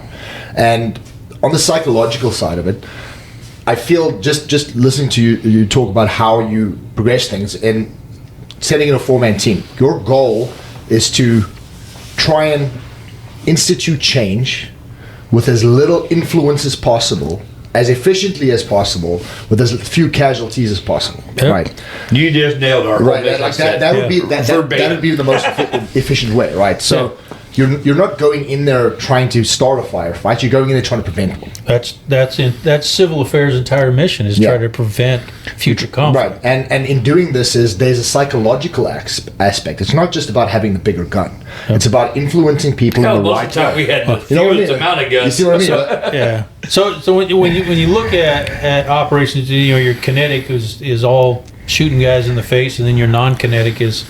You're not going to win shooting guys. You can't shoot your way to victory. Yeah. True. Because for every father or grandfather you kill, you've just their kids and their grandkids have become the next terrorist. Yeah. The Jamie Foxx movie where they were after the terrorist, they whisper something in somebody's ear, and then the grandfather whispered something in the kid's ear, and they asked what was said at the end of the movie, and they both said, "We're going to kill them all." Like both sides said that, right? So to your point, if we choose the guns or the violent aspect of it, that gets a never-ending fight. It never solves the problem. It just makes it bigger. Right, and you guys were strategic, right? And I'll give an example. So the current administration is, we know they're letting white South African refugees are coming to the United States. Okay. The reason that they put it out to the world and everyone's having arguments about it is, well, we're letting them in because there's all these bad things happening in South Africa, which there are, and they're 100%, but they haven't just been happening now. They've been happening for a while. Right. However, strategically, why are we doing it? Right. Strategically, it's got nothing to do with white South Africans. Strategically, it's got nothing to do with anything other than BRICS. Yeah. South Africa is aligned with China, Russia, and India in a destabilization of the US dollar. Yeah. And they're putting pressure on them politically to change their ways to align back to the United States for political interests. Right. However, when people see, they don't see the strategic part. They just see, oh my God, look what they're doing. And in all fairness, most people don't understand the strategic implications of anything going on. So, but your missions were strategic. You had to influence things in a strategic way, which is the gray area we're talking about. Yeah, and there used to be one of our mottos, and I think later on, one of the USAC commanders didn't like, but we were called gun-toting diplomats. And while most people maybe didn't like that terminology, it was probably more accurate, the most truthful than anything, because while we did carry guns, we were diplomats in a 4-man team, talking to some of the highest level people within countries and some of the lowest level people within countries, trying to find that influencing how decisions were made at all levels, and trying to do it without spending a bunch of US dollars. And we both sat at dinners with that country's president or chief of staff of the army or whatever with their president. And we're the senior American with our ambassador, right? The two of us and the two of them, we're at dinner together. Which is why the USA is still. But then the next day, I'm in a village of 10,000 people, which in Africa, that's a tiny ass little village. with their tribal chief Sitting in a mud hut. in a mud hut, having another conversation about what we just talked about last night with the president of the country. So it was just that dynamic. Multiple levels. But yeah, it was. That's how we attack stuff. But that, you nailed it on the head. It's that strategic implication of what is to come. Yeah. Or how we want to influence it, because 90% of what's going on in the world. It's not really what's happening. Ted and I are big history buffs, and it sounds like you know your history. Yeah. Kevin and I have had a lot of conversations on history, but the reality is, since the beginning of time, it's the Western world, or the superpowers, let's call it that, have always gone all around the world to those weaker nations to influence them, so they have more dominoes in their pocket. Whatever it is, oil, water, the only way. Natural gas, wood, whatever the economy is. Time. Yeah, Alexander the Great's time. Yeah, the Romans, the British, the French. We've all done it. Yeah. It's just different. Nowadays we just do it a little more softer. Strategically, because you don't. It's the optics. Yeah. But China's huge right now. Massive, they're everywhere in Africa now. Yeah, and they have police stations in South Africa. And go to the point. You don't destabilize. If you want to take over a country, you don't do it with an army. You do it with a 4-man team. Down inside there, and you change influence, right? You influence in different ways, and when I'm talking influence, you can influence them with bribes. You can influence them with anything that you need to drive them to your side. Well, just a couple of years ago, I was in Uganda, and I was working for SOCOM. I went to Uganda, training the Ugandan military. But you get down there, and there's this major superhighway now that goes from the airport. That China built. China built. Yep. So China is dumping money. Oh yeah, heavy. So their influence, I know exactly what you're talking about, is in building infrastructure through money, and then so they're in with the government, going, hey, we'll come in and fix your little dirt road. We're going to make it a superhighway. Exactly. You can get from the airport to the capital now in 30 minutes, and we're going to do it for 3 hours. And we're going to have a contract, and if you don't pay it back in this time, we take your port. That's exactly what's happening. Yeah. Right, so China's buying up ports all over Africa. They are. Yeah. They bought up, before we gave up the Panama Canal, they bought all of the for sale properties around that area to destabilize. When the contract was ended, they were the first ones in. That's their influence. Yeah. Now, I can tell you at one point, what we were doing, I said, Chris was in Africa for most of his time. I spent all of my time in the Middle East. How much money did we dump into Afghanistan? Not way too much. How much money did we dump into Iraq? Yeah. How much have we dumped into Yemen and Pakistan and all the other countries that have been in? Your point there, like I've said this for a long time, and like, everybody has their own perspective, but the war business is good business. Oh, it is. And so we talk about change the world. Not for the soldier. That's right. Exactly right. Everybody thinks that somehow I got rich being deployed all the time. Not at all. I didn't get rich being deployed. It's the KBRs of the world. It's the large-scale companies that go in and they set up shop. It's the politicians. It's the governments. It's the money that's getting funneled across that. But so I want to again try to keep us on a little bit of a path here, because we could talk for hours with you guys. So and we haven't even broke out the Jameson. I know, man. Like we're just scratching the surface. You'll definitely be coming back, but I want to touch on mental health across the board in the world is just a challenge. I think COVID wreaked havoc on mental health for people. We could all agree on that.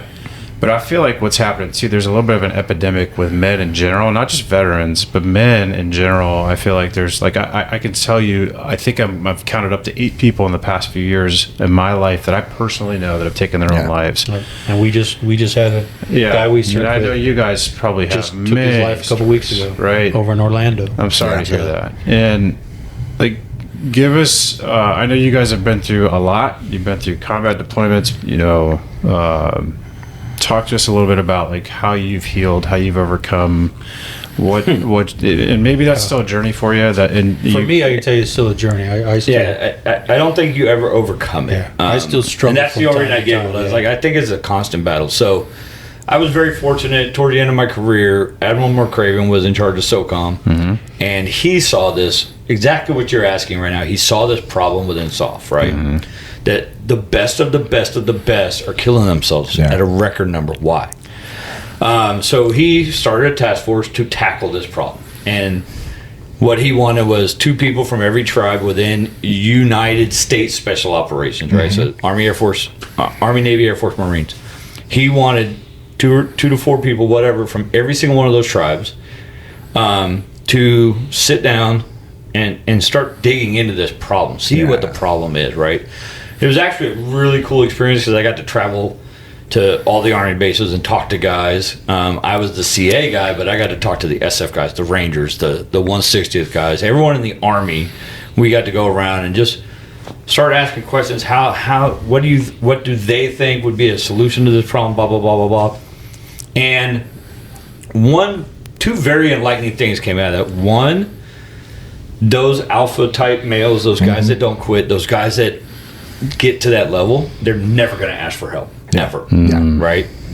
For two reasons. One, their pride, but two, it ends their career. Yeah. So that became a huge thing. Yeah. Admiral McCraven made a very staunch stance on that you seeking mental health will not end your career. Yeah, because that was an issue early on. You could not. If you wait to see a professional, you're done. Especially at your level, if you were a command guy. Well, the clearances were an issue, and then your clearance would also get suspended. But what his goal was to turn it into an injury like any other injury. So if I jump out of an airplane and snap my ankle, I'm not off the teams. I got to heal up and I'm back on the team. Right? Same process. And he wanted to turn the mental aspect to that same type of. That was your recovery. Yes, the recovery may be different, it may take you longer, but you're not out because of this, right? So that was a big thing of his. The other thing that we found, which I found the most interesting, it was very generational, right? So I think the four of us all kind of grew up in the same generation, right? So you grew up playing in the streets. You grew up, your parents weren't wealthy. You grew up suffering a little bit. You grew up with overcoming adversity your whole life, right? Mm-hmm. And then for Ted and I's example, yes, he did some combat, but he was never in major combat. He was in these little skirmishes all around the world. We grew up for 10 years in the Army before we saw real combat, right? Mm-hmm. So through that whole process, just Army life, you kind of develop this thickness, right? This, a lot of guys suffered from PTSD because of an activity they were in on. Mm-hmm. Excuse me. Or they saw a buddy get hit or whatever. Whatever the cause of it is irrelevant.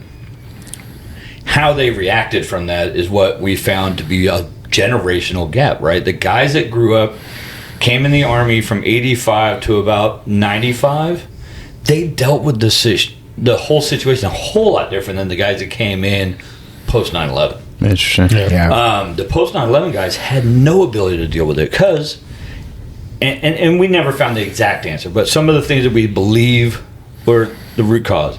They grew up with these video games where they're shooting bad guys all the time, blah, blah, blah. But there's no consequence. They have no idea what it's really like, right? Because on the video game, game over, reset. Then they get in there and it's happening for real, and they're not prepared for it. They thought they were prepared, but they weren't prepared for it. And I'm not saying the older guys were prepared for it as well, but they dealt with it differently, right? So their mentality. I have a younger brother that suffered terribly from PTSD for a long time, and he wouldn't talk about it at all. Going back to your point, veterans talk to veterans, right? Yeah.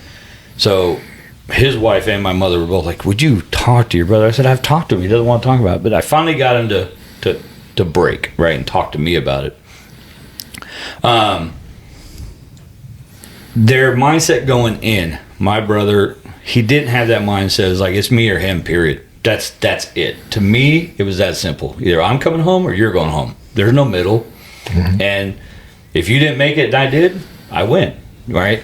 And that was kind of my mentality. So I'm not saying I'm perfect. I'm not saying it ain't going to happen someday. This is based on your experience. To this point, I haven't had nightmares or those scary things that people talk about at all in my life. Yeah. Now, I have tools in my back pocket on speed dial should that day ever come up. Mm-hmm.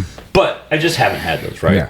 Yeah. Ted's had a couple times where it's gotten deep. We've both sat and talked and it's gotten real deep and we didn't like it. But I've not had that, I can't deal with my problem kind of moment yet. But I've talked to a lot of guys. I know a lot of guys that have.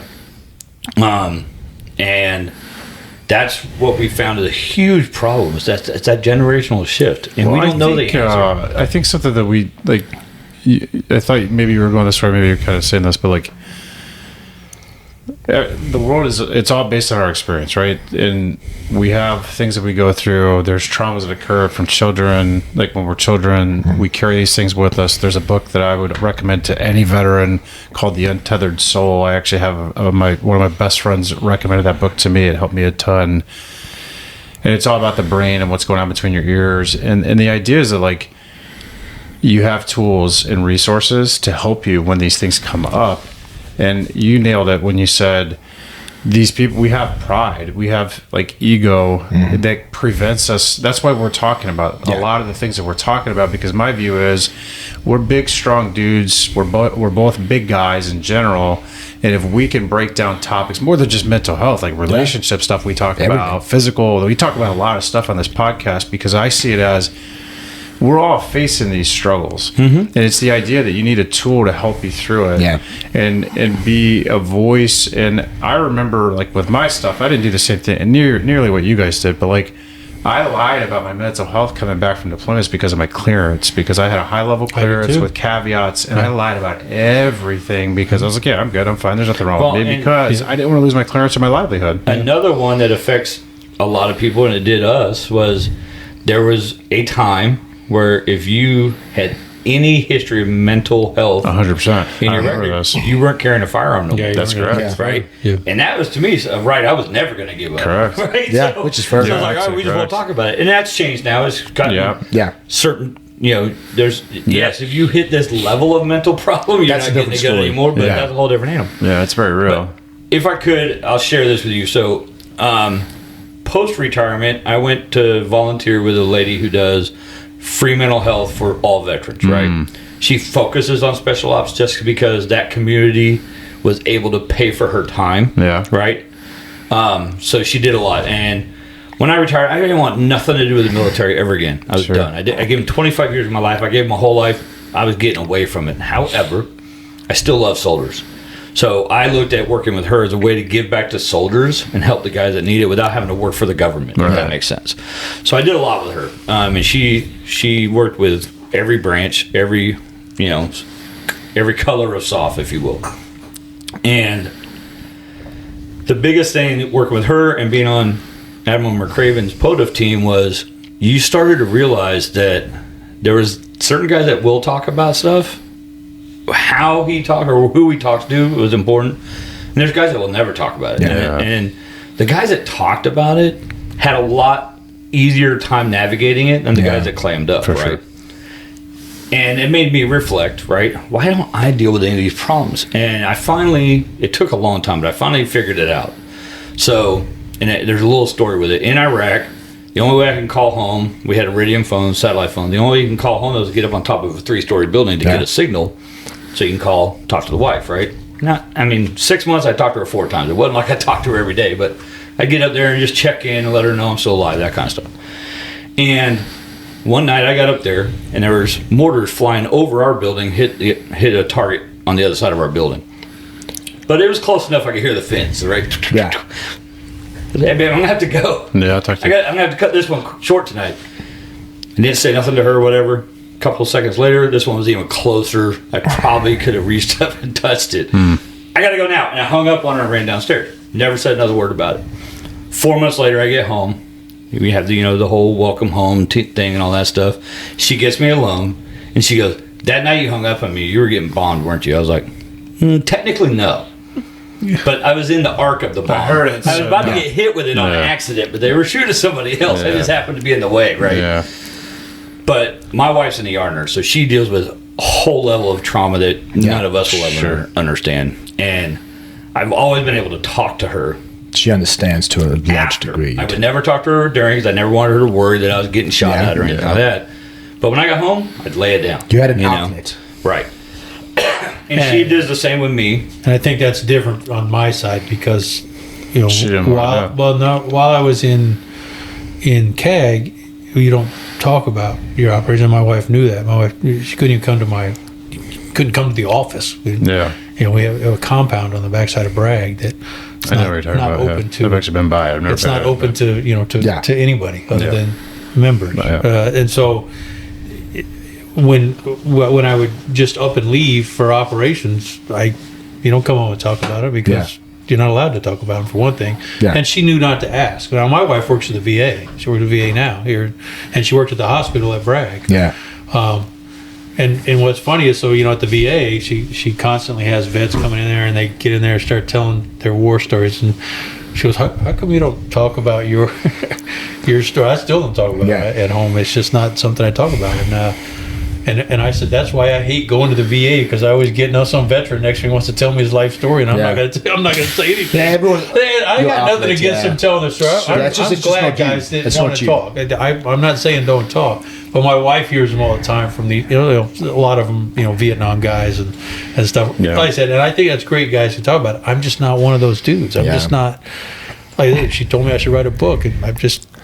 I feel like I need to keep now. Like I said, I still have my struggles. Don't get me wrong. I struggle from time to time. There's times I just got to be by myself. I don't want to talk to anybody. And you just have. Chris will tell me I just kind of shut off. But Memorial Day is a horrible day for us, and that's your coping mechanism. And our circle knows, just leave us the fuck alone that day. We're gonna go deal with it our own way. Yeah. But I'll tell you a story. So a few years ago, well, not a few years ago, I was. It was probably 2014, maybe 2013. Me and my wife were going through a lot of stuff, and she said, "You're really having some issues. You should probably go talk to somebody." Like I said, she worked at Womack at Fort Bragg, the hospital, and at one point she had worked in as the receptionist for the psychological operations, or not psychological, the mental health people at one of the clinics for the 82nd. But she's at the hospital, and. Like I said, this is at the time McCraven had started this program, so they were like, "Hey, you can go talk to somebody that's not going to reflect on you." I was a command sergeant major, and I was like, I can't just walk up to the 6th floor at Womack and walk into the mental health with a bunch of Muldoons sitting around. They see Command Sergeant Major Martin come in. Yeah, that word's going to spread quick. Bragg. I mean, the word on Bragg spreads within minutes. Yeah. I said, I can't just show up like that. So my wife said, "Well, I'll go up there and get it set up so you can go in and they kind of just put you away. So you do need to talk to somebody." And I finally agreed. I said, I'll do it. So I go up there. She gets it arranged. I go up there. They put me in a room, away from all the soldiers. And they give me this clipboard, and they want me to, write down, and they have some questions on there. They want me to answer these questions. I literally sat in that room for 3 hours. Nobody ever came and checked on me. Wow. I finally got up, threw the clipboard at the girl at the thing, and walked out. Yeah. I told him, if I was a guy that had an issue, I probably would have killed myself in that room. Just waiting for you. Had me sitting there for 3 hours, and nobody even came in and talked to me. That's rough. Nobody checked on me in 3 hours. I understand you wanted me to be alone, that I asked for this. I asked to not be amongst, so that people don't see Command Sergeant Major Martin. I'd been on Bragg a long time. A lot of people knew me. Sure. So I understood that, but to not look at me for I was there 3 hours. Yeah. I finally walked out. I went down to my wife's desk and told her, I said, I'll never go back. I'm done. I get that. But like I said, so I keep a lot of stuff internal. I said, and I still struggle. Chris knows. I think, from my lens, so it took me 14 years to go to the VA. It took me. I just started going a couple years ago. Really? And you know what? Because funny story was when I retired, I just got lucky. I went through the whole retirement process and had to get a checkout at the VA, right? So I go in there and I'm sitting in the doctor's office. I'm looking around like, do I know this guy? Like every unit I ever served in, and he's got plaques in the special operations world was on his wall. I'm like. I'm looking at the timeline. I'm like, I know. I couldn't place the name right away, but I'm like, I was in that unit at that time. Yeah. I'm like, this is some surreal crap, right? And he walked in, and this guy, if you ever met him, you'd know, because he's Asian. He's about Ted's size, maybe a little bit taller even. Yeah. And he's got a birthmark this size of his face, right? And he's bald. So there's no mistaking him. This is, who he is. Yeah. And he walked in and was like, holy crap, Doc. And obviously, I'm not going to say his name right now, but I was like, Doc. He was our doc. You're the VA? He goes, yeah, I retired. I took a job at the VA. He was my company level surgeon, battalion level, brigade level. He was our surgeon throughout our whole career. Neither one of us were big sick call guys, so he never worked on slot. But we all, our units are so small. When I was in command, I met with him quite a bit. Yeah, you know all the have people. You have to know everything's going on. You know, all the senior people in the unit or whatever. And literally, he was my surgeon for 20 years. I knew the guy for 20 years before I even retired. Yeah. So when I retired, it was really like, okay, you know what, this VA experience won't be so bad for me because I know you. You know me. Like, you won't ask stupid questions because you know why my back hurts. You know why my knees are shot. Yeah. And it was only about 2 years ago when I told Ted, I was like, dude, you ever go to the VA? Our doc is up there. He goes, who? And I had to I explained the birthmark. He goes, holy crap. He went, and now he's his doc. Yeah, so my wife arranged that he would be my dog. Yeah. So, But that's huge for you guys to have. That's huge, but it's so rare. It is rare. Yeah. It is absolutely rare. As a matter of fact, when they opened the Riverview Clinic down here for the VA, he asked me, he goes, are you going to move down to the Riverview Clinic? It's probably closer to you. I said, are you moving? He goes, no. I said, then no, I'm not fucking moving. no. Yeah. I think back to your point is that there's the saying is, hard times create strong men. Yeah. I was thinking Strong men create weak times create weak men, right? Yeah. Or good times create weak men. And we're living in that time, and this is not 100%. this is not a dig on the guys who are coming from this time, and it's not a physical thing. I think this is really what we're trying to get at. It's not about how big and strong you are. Our society is very much inclined to say masculinity is a bad thing, which it's not. It's a complete farce. It's trying to drive us in the wrong direction. But you can see, and to your point, talking about the guys, the older guys pre-95 and after, we did a study that I was part of for psychometric exams, right? And they did them across the world. They did them in South Africa, they did them in North America, and I was part of the study and learned how to do them. And these basically, one of the parts of the test is your ability to deal with adversity, confrontation, struggle. And people in third world countries scored exceptionally high. Right, my score was 99 because I come from Africa. It's not the easiest place to grow up in. You suffer. It's kind of different. I didn't suffer the same as other people in Africa. There's way worse places than South Africa and Africa. And they did the same test in North America, and the average score was 5. Yeah, because the good times, right? Good times, first world country, everything's great. Creates not weak men physically, but weak men mentally. 100% ability agree. to deal with adversity, that ability to deal. And I think an important lesson that we want to carry out before we close off, and we'll definitely bring you guys in because we also want to talk about the gun side, is there's that aspect where guys with your experience, having done that, Kevin's experiences, my experiences out of the military, just coming from a third world country and things I've dealt with, is trying to teach the men today, even if they're old and they're dealing, and just telling that story about going to the VA and saying, listen, I overcame this. I didn't ever go, and now I'm going. Right? Finding a mechanism to try and deal with that and realize it's not weakness. A huge piece of it is, and this is why Ted and I do so much within the veteran community now. Yeah, we do a lot. We try to. It's that trust aspect. So Ted just told you a great story about how he decided to try it. And they didn't even attempt to build rapport with him, right? Yeah. And from our circle, if I don't trust you, I'm not telling you shit. Of course. Period. Of course. So to find that, circle that you can talk about or whatever. One of the big organizations that we support, and this isn't veteran, it's very veteran supported, but it's suicide in general, and it's called Right Out of Darkness. the Right Out of the Darkness, and the organization is called Love Surrounds Us. Okay. Right? It's a nationwide movement to prevent suicide, right? So the local girl that runs it is the wife of one of our brothers in arms, right? So he has really pushed hard to get more military guys involved with this thing. And once we found out about it, we're like, this is perfect because it's not just military, it's tackling a much bigger problem. Yes. Yeah, for sure. And I'm going to plug it right Please, here like because it. I can, Let's do right? So October 4th is the national ride. So they ride from all over the country. They will be here in Tampa on October 4th out at the Lakeland Municipal Airport, right? It's an awesome event. They start the ride, I believe. I don't know where they're going to start it this year off the top of my head, but they're going to do about a 60-mile ride. Last year there was about 500 bikes and about 150 Jeeps. Wow. Like all these big organizations come out to take part in it. But at the end of the day, all of the money that is raised is to help people combat suicide. Yeah. Local programs, they give them checks or whatever to help people deal with these issues and stuff. But it all comes from, it circles back around to, not having the mental health to identify you have a problem and then even seek help for that problem. Yeah.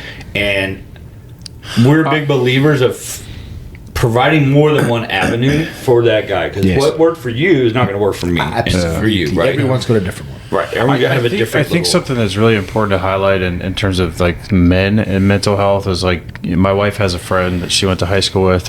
One of her best friends was about a month or so ago, out of nowhere, her husband, they have 2 small children. He was an entrepreneur, never in the military or anything like that, took his own life. They don't know why. They don't know any details. At least it's not been shared. And the reality is, I just feel like when you look at these things from the outside in, like so many people there is hurt. There is things going on. But from the outside looking in, you go, like, well, they got it going on. Like, how could you do that, right? But what you don't see is like the hardships or the hurts or the ailments of the things that are scarred. Is my favorite example. Like, he was a guy people that were made so everybody blown away laugh. when he died, and I was like, just because he looked happy on the outside didn't mean he was I happy. watched a video just the other day on Instagram that said, the people that make others laugh and are entertainment like that, sometimes you have to look out for them first because they're the ones that are actually hurting on the inside. Yep. And I think just the more awareness that we create, the more support we give to organizations like that, the more, just be like big, strong, powerful people being willing to peel back the onion to just dive in, to even like just finding the right tool for you, right? Yeah. The right toolbox needs to happen. I to had help 2 you. soldiers kill themselves while I was in command. One NCO and one officer. And on when me and the commander looked at the NCO for one, he had just been promoted. They had just come back from deployments. They got their deployment awards. His wife had just had a baby a few months earlier. Yeah. So we had celebrated all these things as a small unit. We celebrate everybody's stuff. Yeah. We do a certificate for babies that are born that are now new members of the unit. We used to do the FRG would bring blankets and all this stuff for these kids. So we had just done a ton of stuff for this guy, and it seemed like everything was going right for him. And then he got up one morning before PT and told his wife he was going out to walk the dog. Went outside, and shot himself. Jeez. Right behind their house. And it's just. And I get the call, at 5:30 in the morning that that this NCO killed himself. Wow. And again, And for you're everyone like, else. you're like, why? Yeah. And so you fast forward, a week or so later, we have a casualty assistance officer now that's assigned to the family and deal with that. I take a team of guys, and me and the commander, we fly to Dallas to do his service with his family. Now, his family, he was the only guy that was ever been in the military in his family, so they're not really, understand the military for one thing. And the father, cornered me and the commander at their house at this reception, and he was very angry. Yeah. Very angry at us at the military, and automatically assuming it's some conspiracy that his son couldn't have killed himself, that somebody killed him. Somebody had to have him killed. And it's hard to explain, and you're still trying to be sympathetic. But, Sure. And he's angry at me. He's yelling at me in his house, and I'm trying to be professional and sympathetic and still try to cover. I understand how you feel, sir, but I have to go with the information I have from the local police department that was handling it, because it happened just outside of Bragg, and CID was handling their piece of it on the military side. And then fast forward probably a year later, we have an officer that had done a bunch of stupid shit, so he was actually getting ready to get kicked out of the Army. He decided to take his life, and he did it at his house, and his 4-year-old daughter found him. He killed himself in the bathroom of his house. That's rough. So now, and when I found out about his, I was actually in Qatar when I get the call that he had killed himself. And like I said, you think, all right, dude, you had done a bunch of stupid shit. I got it. You're getting kicked out of the military. It's not the end of your world. All right. Yeah. And and especially when you got kids, like I said, I think I got kids, but I also have a granddaughter. You think, what if you do this, what is it doing to everybody around you? creates How do you think It's a temporary solution How do you think to that a much you bigger ending problem. yourself is helping everybody else that's around it's you? not. Whatever issue you had, you're going to get over that issue. It's going to pass. Right. Yeah. It's not the end of your world. He didn't go to prison. He wasn't going to prison. So. Right. Yeah. I just, and like I said, those are the two instances. The one, the officer having the legal issues that he was having, that we were putting him out of the military, was one thing. but the other guy, the NCO, it seemed like everything was going right in this dude's life. Yeah, and that's the trick. Promotion, awards, new baby. Yeah. It seemed like everything was right. He was on the right path, and all of a sudden, he just something in his head was, I can't go on. And that's you're preaching to everyone. There's so many people that have looked like everything in their life is perfect. Kevin's got a great example of this in the share shortly. Like I said, that was two sides of the coin between those two guys, and so there's no rhyme or reason to why somebody decides to take that route. Yeah. And like I said, I know even some guys that are talking to people still end up doing it. It's a very sad thing, and the amounts are just it's racking up at an exponential rate. Well, we're still losing 22 a day. Yeah. I think a point, like you guys have touched on this, right? When you mentioned Memorial Day, there's a core group of you that kind of stick together and support each other. Yeah. So you have your own internal community, and I think and that's what we're ultimately trying to build too, is like communities of men. And women need it too, but like communities to help each other. That's one of the worst what things I love about what you guys COVID. are doing, and I know there's somebody out there that's going to take this wrong, and I don't want it to come out wrong, but I know for my wife, there's circles that they've always had to chat, gossip, talk, problem solve, whatever the situation, right? And the guys have never had, like, if the four of us are hanging out, it's because we want to brag and be macho and talk about guns. We're not going to share feelings with each other. It's just not going to fucking happen, right? Yeah. So I think it's new and groundbreaking what you guys are doing is trying to get guys to understand that there's you can still be cool and macho and seek help, right? Absolutely.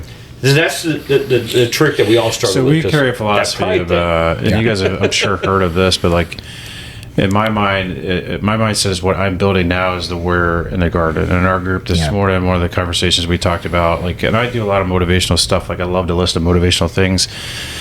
And as I'm building myself and some of the traumas, and we won't go into my story because this isn't about me, but as the things that I went through in the past 12 to 24 months in my personal life that were pretty significant, pretty traumatic, pretty big ordeals, I'm not saying I understand the guy that actually takes his own life, but I know that I've had moments where, and I never thought I'd have this because I love life, where I was like, well, maybe they would be better off without me.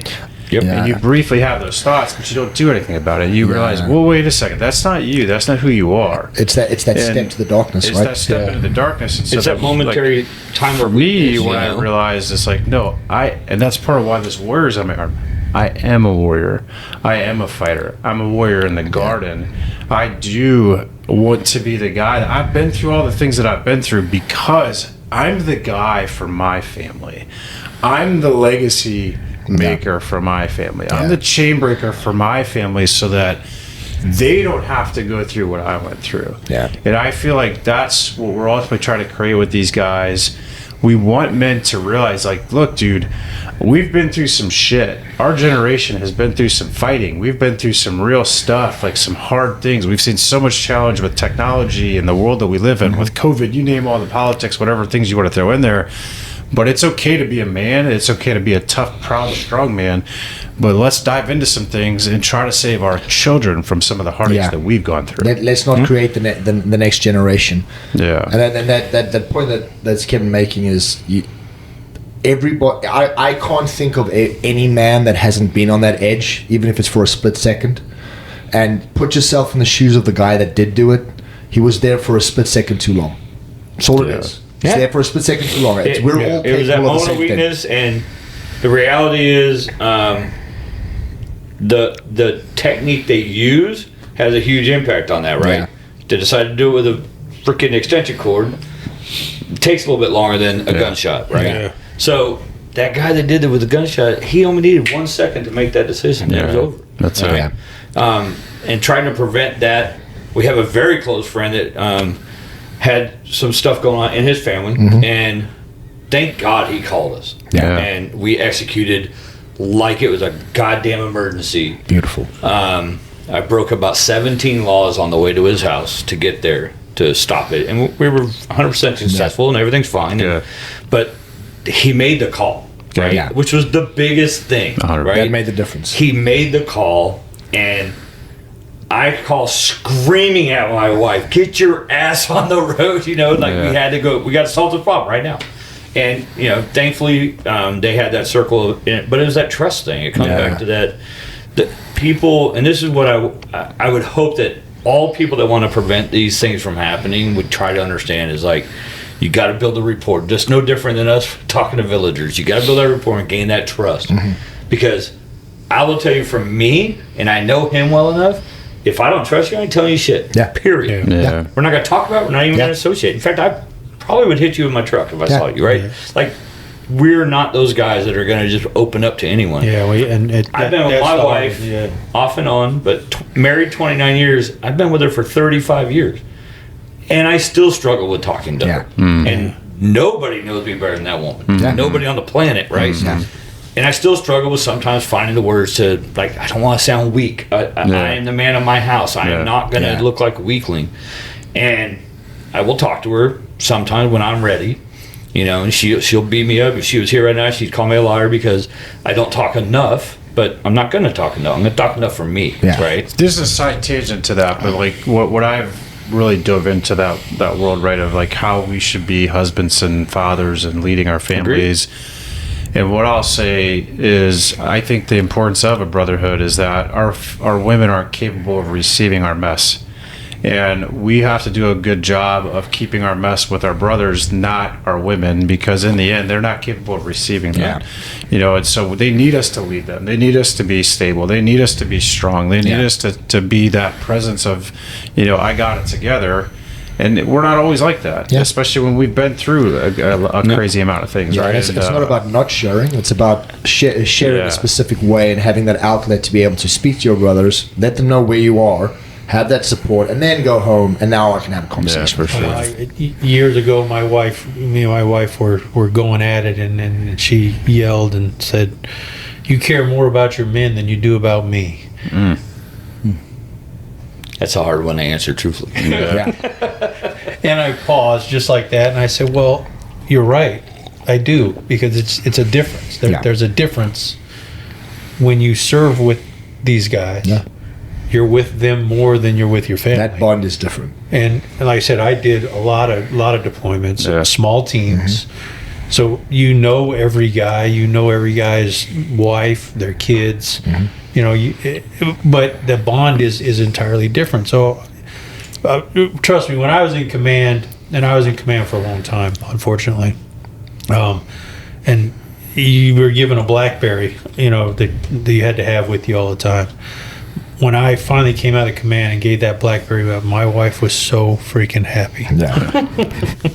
because I operated in the Middle East. Even when I was home, it would be 3 a.m. the phone was going off because something's happened, in one of the countries, and they're calling me, and I probably have to pack up and get on a plane and leave. And so she was so happy when I left command and I left that BlackBerry. And then I went to 18th Airborne Corps. For my final thing, they gave me a BlackBerry. I gave it to one of the majors in the office. They said, "No, you got to carry that." I said, "The fuck I will." That major can answer anything that you think. I'm retiring, so I don't really care. I'm done. So the BlackBerry, I don't need it. You guys call that major. You can ask him. So my wife, like I said, my wife, when she threw that, "You care more about your men than you do about me," she was right. In one sense, yes. In one sense, no. But I get it. She just, even though she'd been with me since I was a private, they don't understand the difference in the bond. I agree. Not all of them do, but I would the way I explain it, because my wife and I had the same conversation, is like, these are my children. So that's how I feel. Your 2 children, how do you react from me to them? Right? You'd put them before me every day. Well, the reality that's your flesh is, and blood. You chose me, right? But you have a responsibility to these men to bring them home. And there's a level. And to me, that is no different than being a good father, right? Everything about my children is my responsibility. Well, my soldiers was the same way. Everything about their being was my responsibility. Now, well, by the time I'm in Whether I command, train right or I'm whatever, in my right? late 30s or early 40s, and I got guys in their 20s, and I'm looking back at them. That was me children, 20 years, 25 years ago. So I have a responsibility, because I'm thinking he's a young guy. I deploy guys all over the world. I lost 2 guys in Pakistan. I lost 2 guys in Iraq, and I lost a guy in Afghanistan. And those were guys I deployed to those locations. Two of them, their wives were pregnant at the time that they were killed. That's rough. And then I have to. I go back and face their families. You carry that with you. But it's, it was my responsibility. I wouldn't change. I had several guys severely wounded. There's a guy here in Tampa that I was his first sergeant when he fell and broke his neck.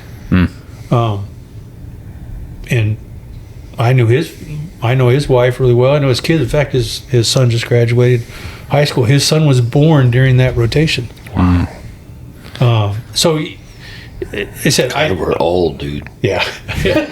Yeah, we're old. So I'm just amazed. Those are things that I still carry in my rucksack. I carry the weight of those problems. But the decisions you make, on sending this guy there, you can't second guess it. That's the biggest part. Yeah. I had my last Green Beret that was in my company at the time. We deployed Green Beret medic, and a major operation happening in southern Afghanistan in early 2006 or mid 2006, and he was wounded severely during this thing. But he begged me to go on that operation. We had no obligation to send him, but because he was a Green Beret, he was a medic. This was a major offensive against the Taliban. That in my mind, I'm like, they probably need all the help they can get. Yeah. This guy used to be an instructor at the medical school, probably the most trained guy that we could send. So he asked to go. I could have said no,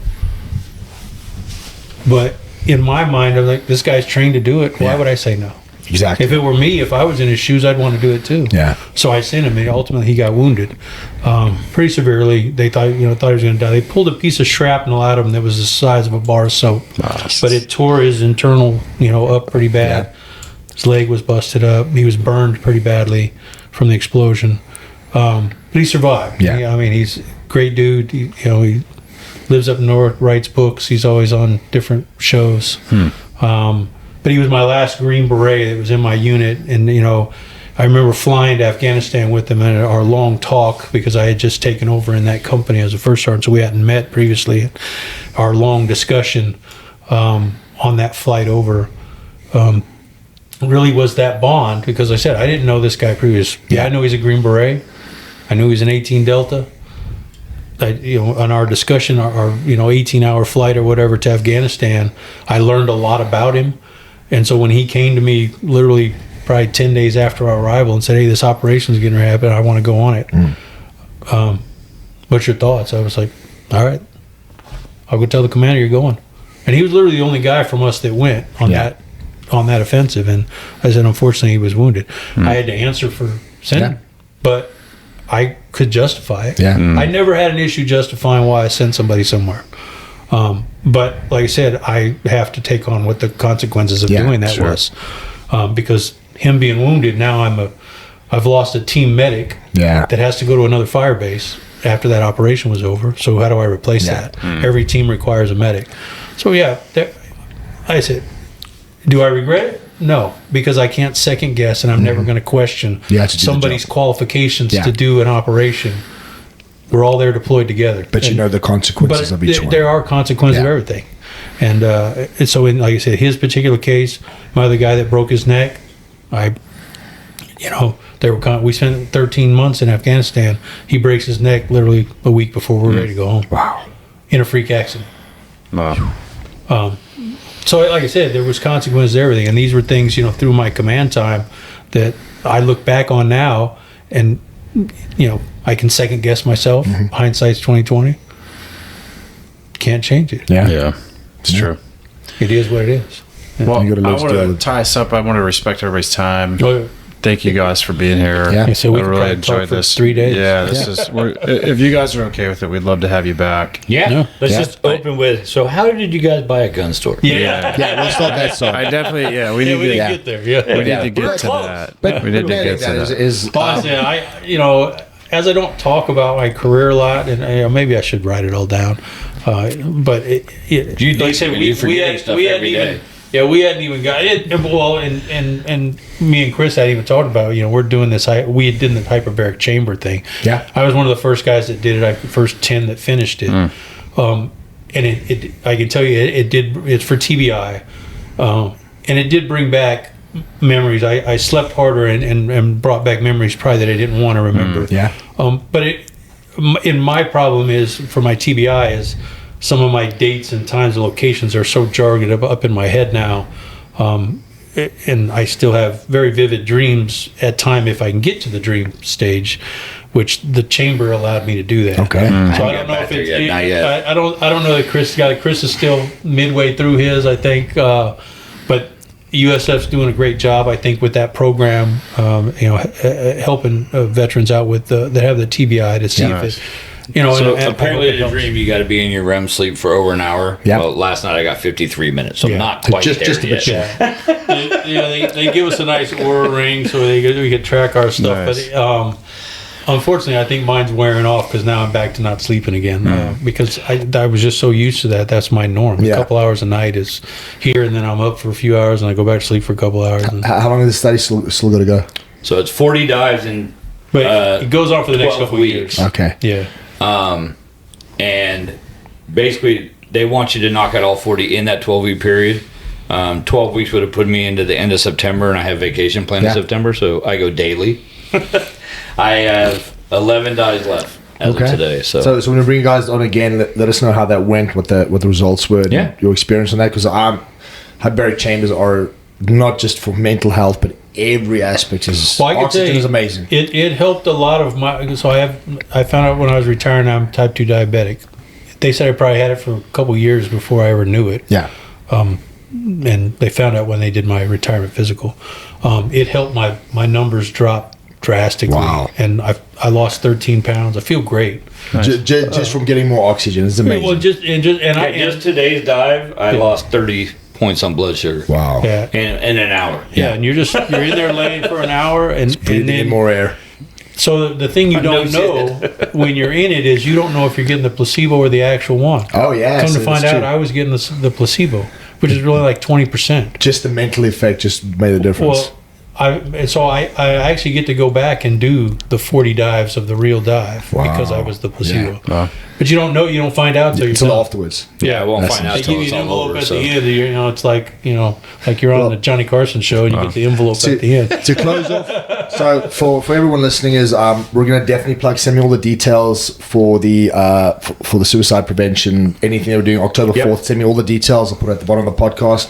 If you guys haven't realized, we're talking about two extremely well-trained individuals. So if you are looking for a gun and you want to speak to some of the best people to not only acquire it for you, I bought my guns from Second Amendment Armory. It was amazing.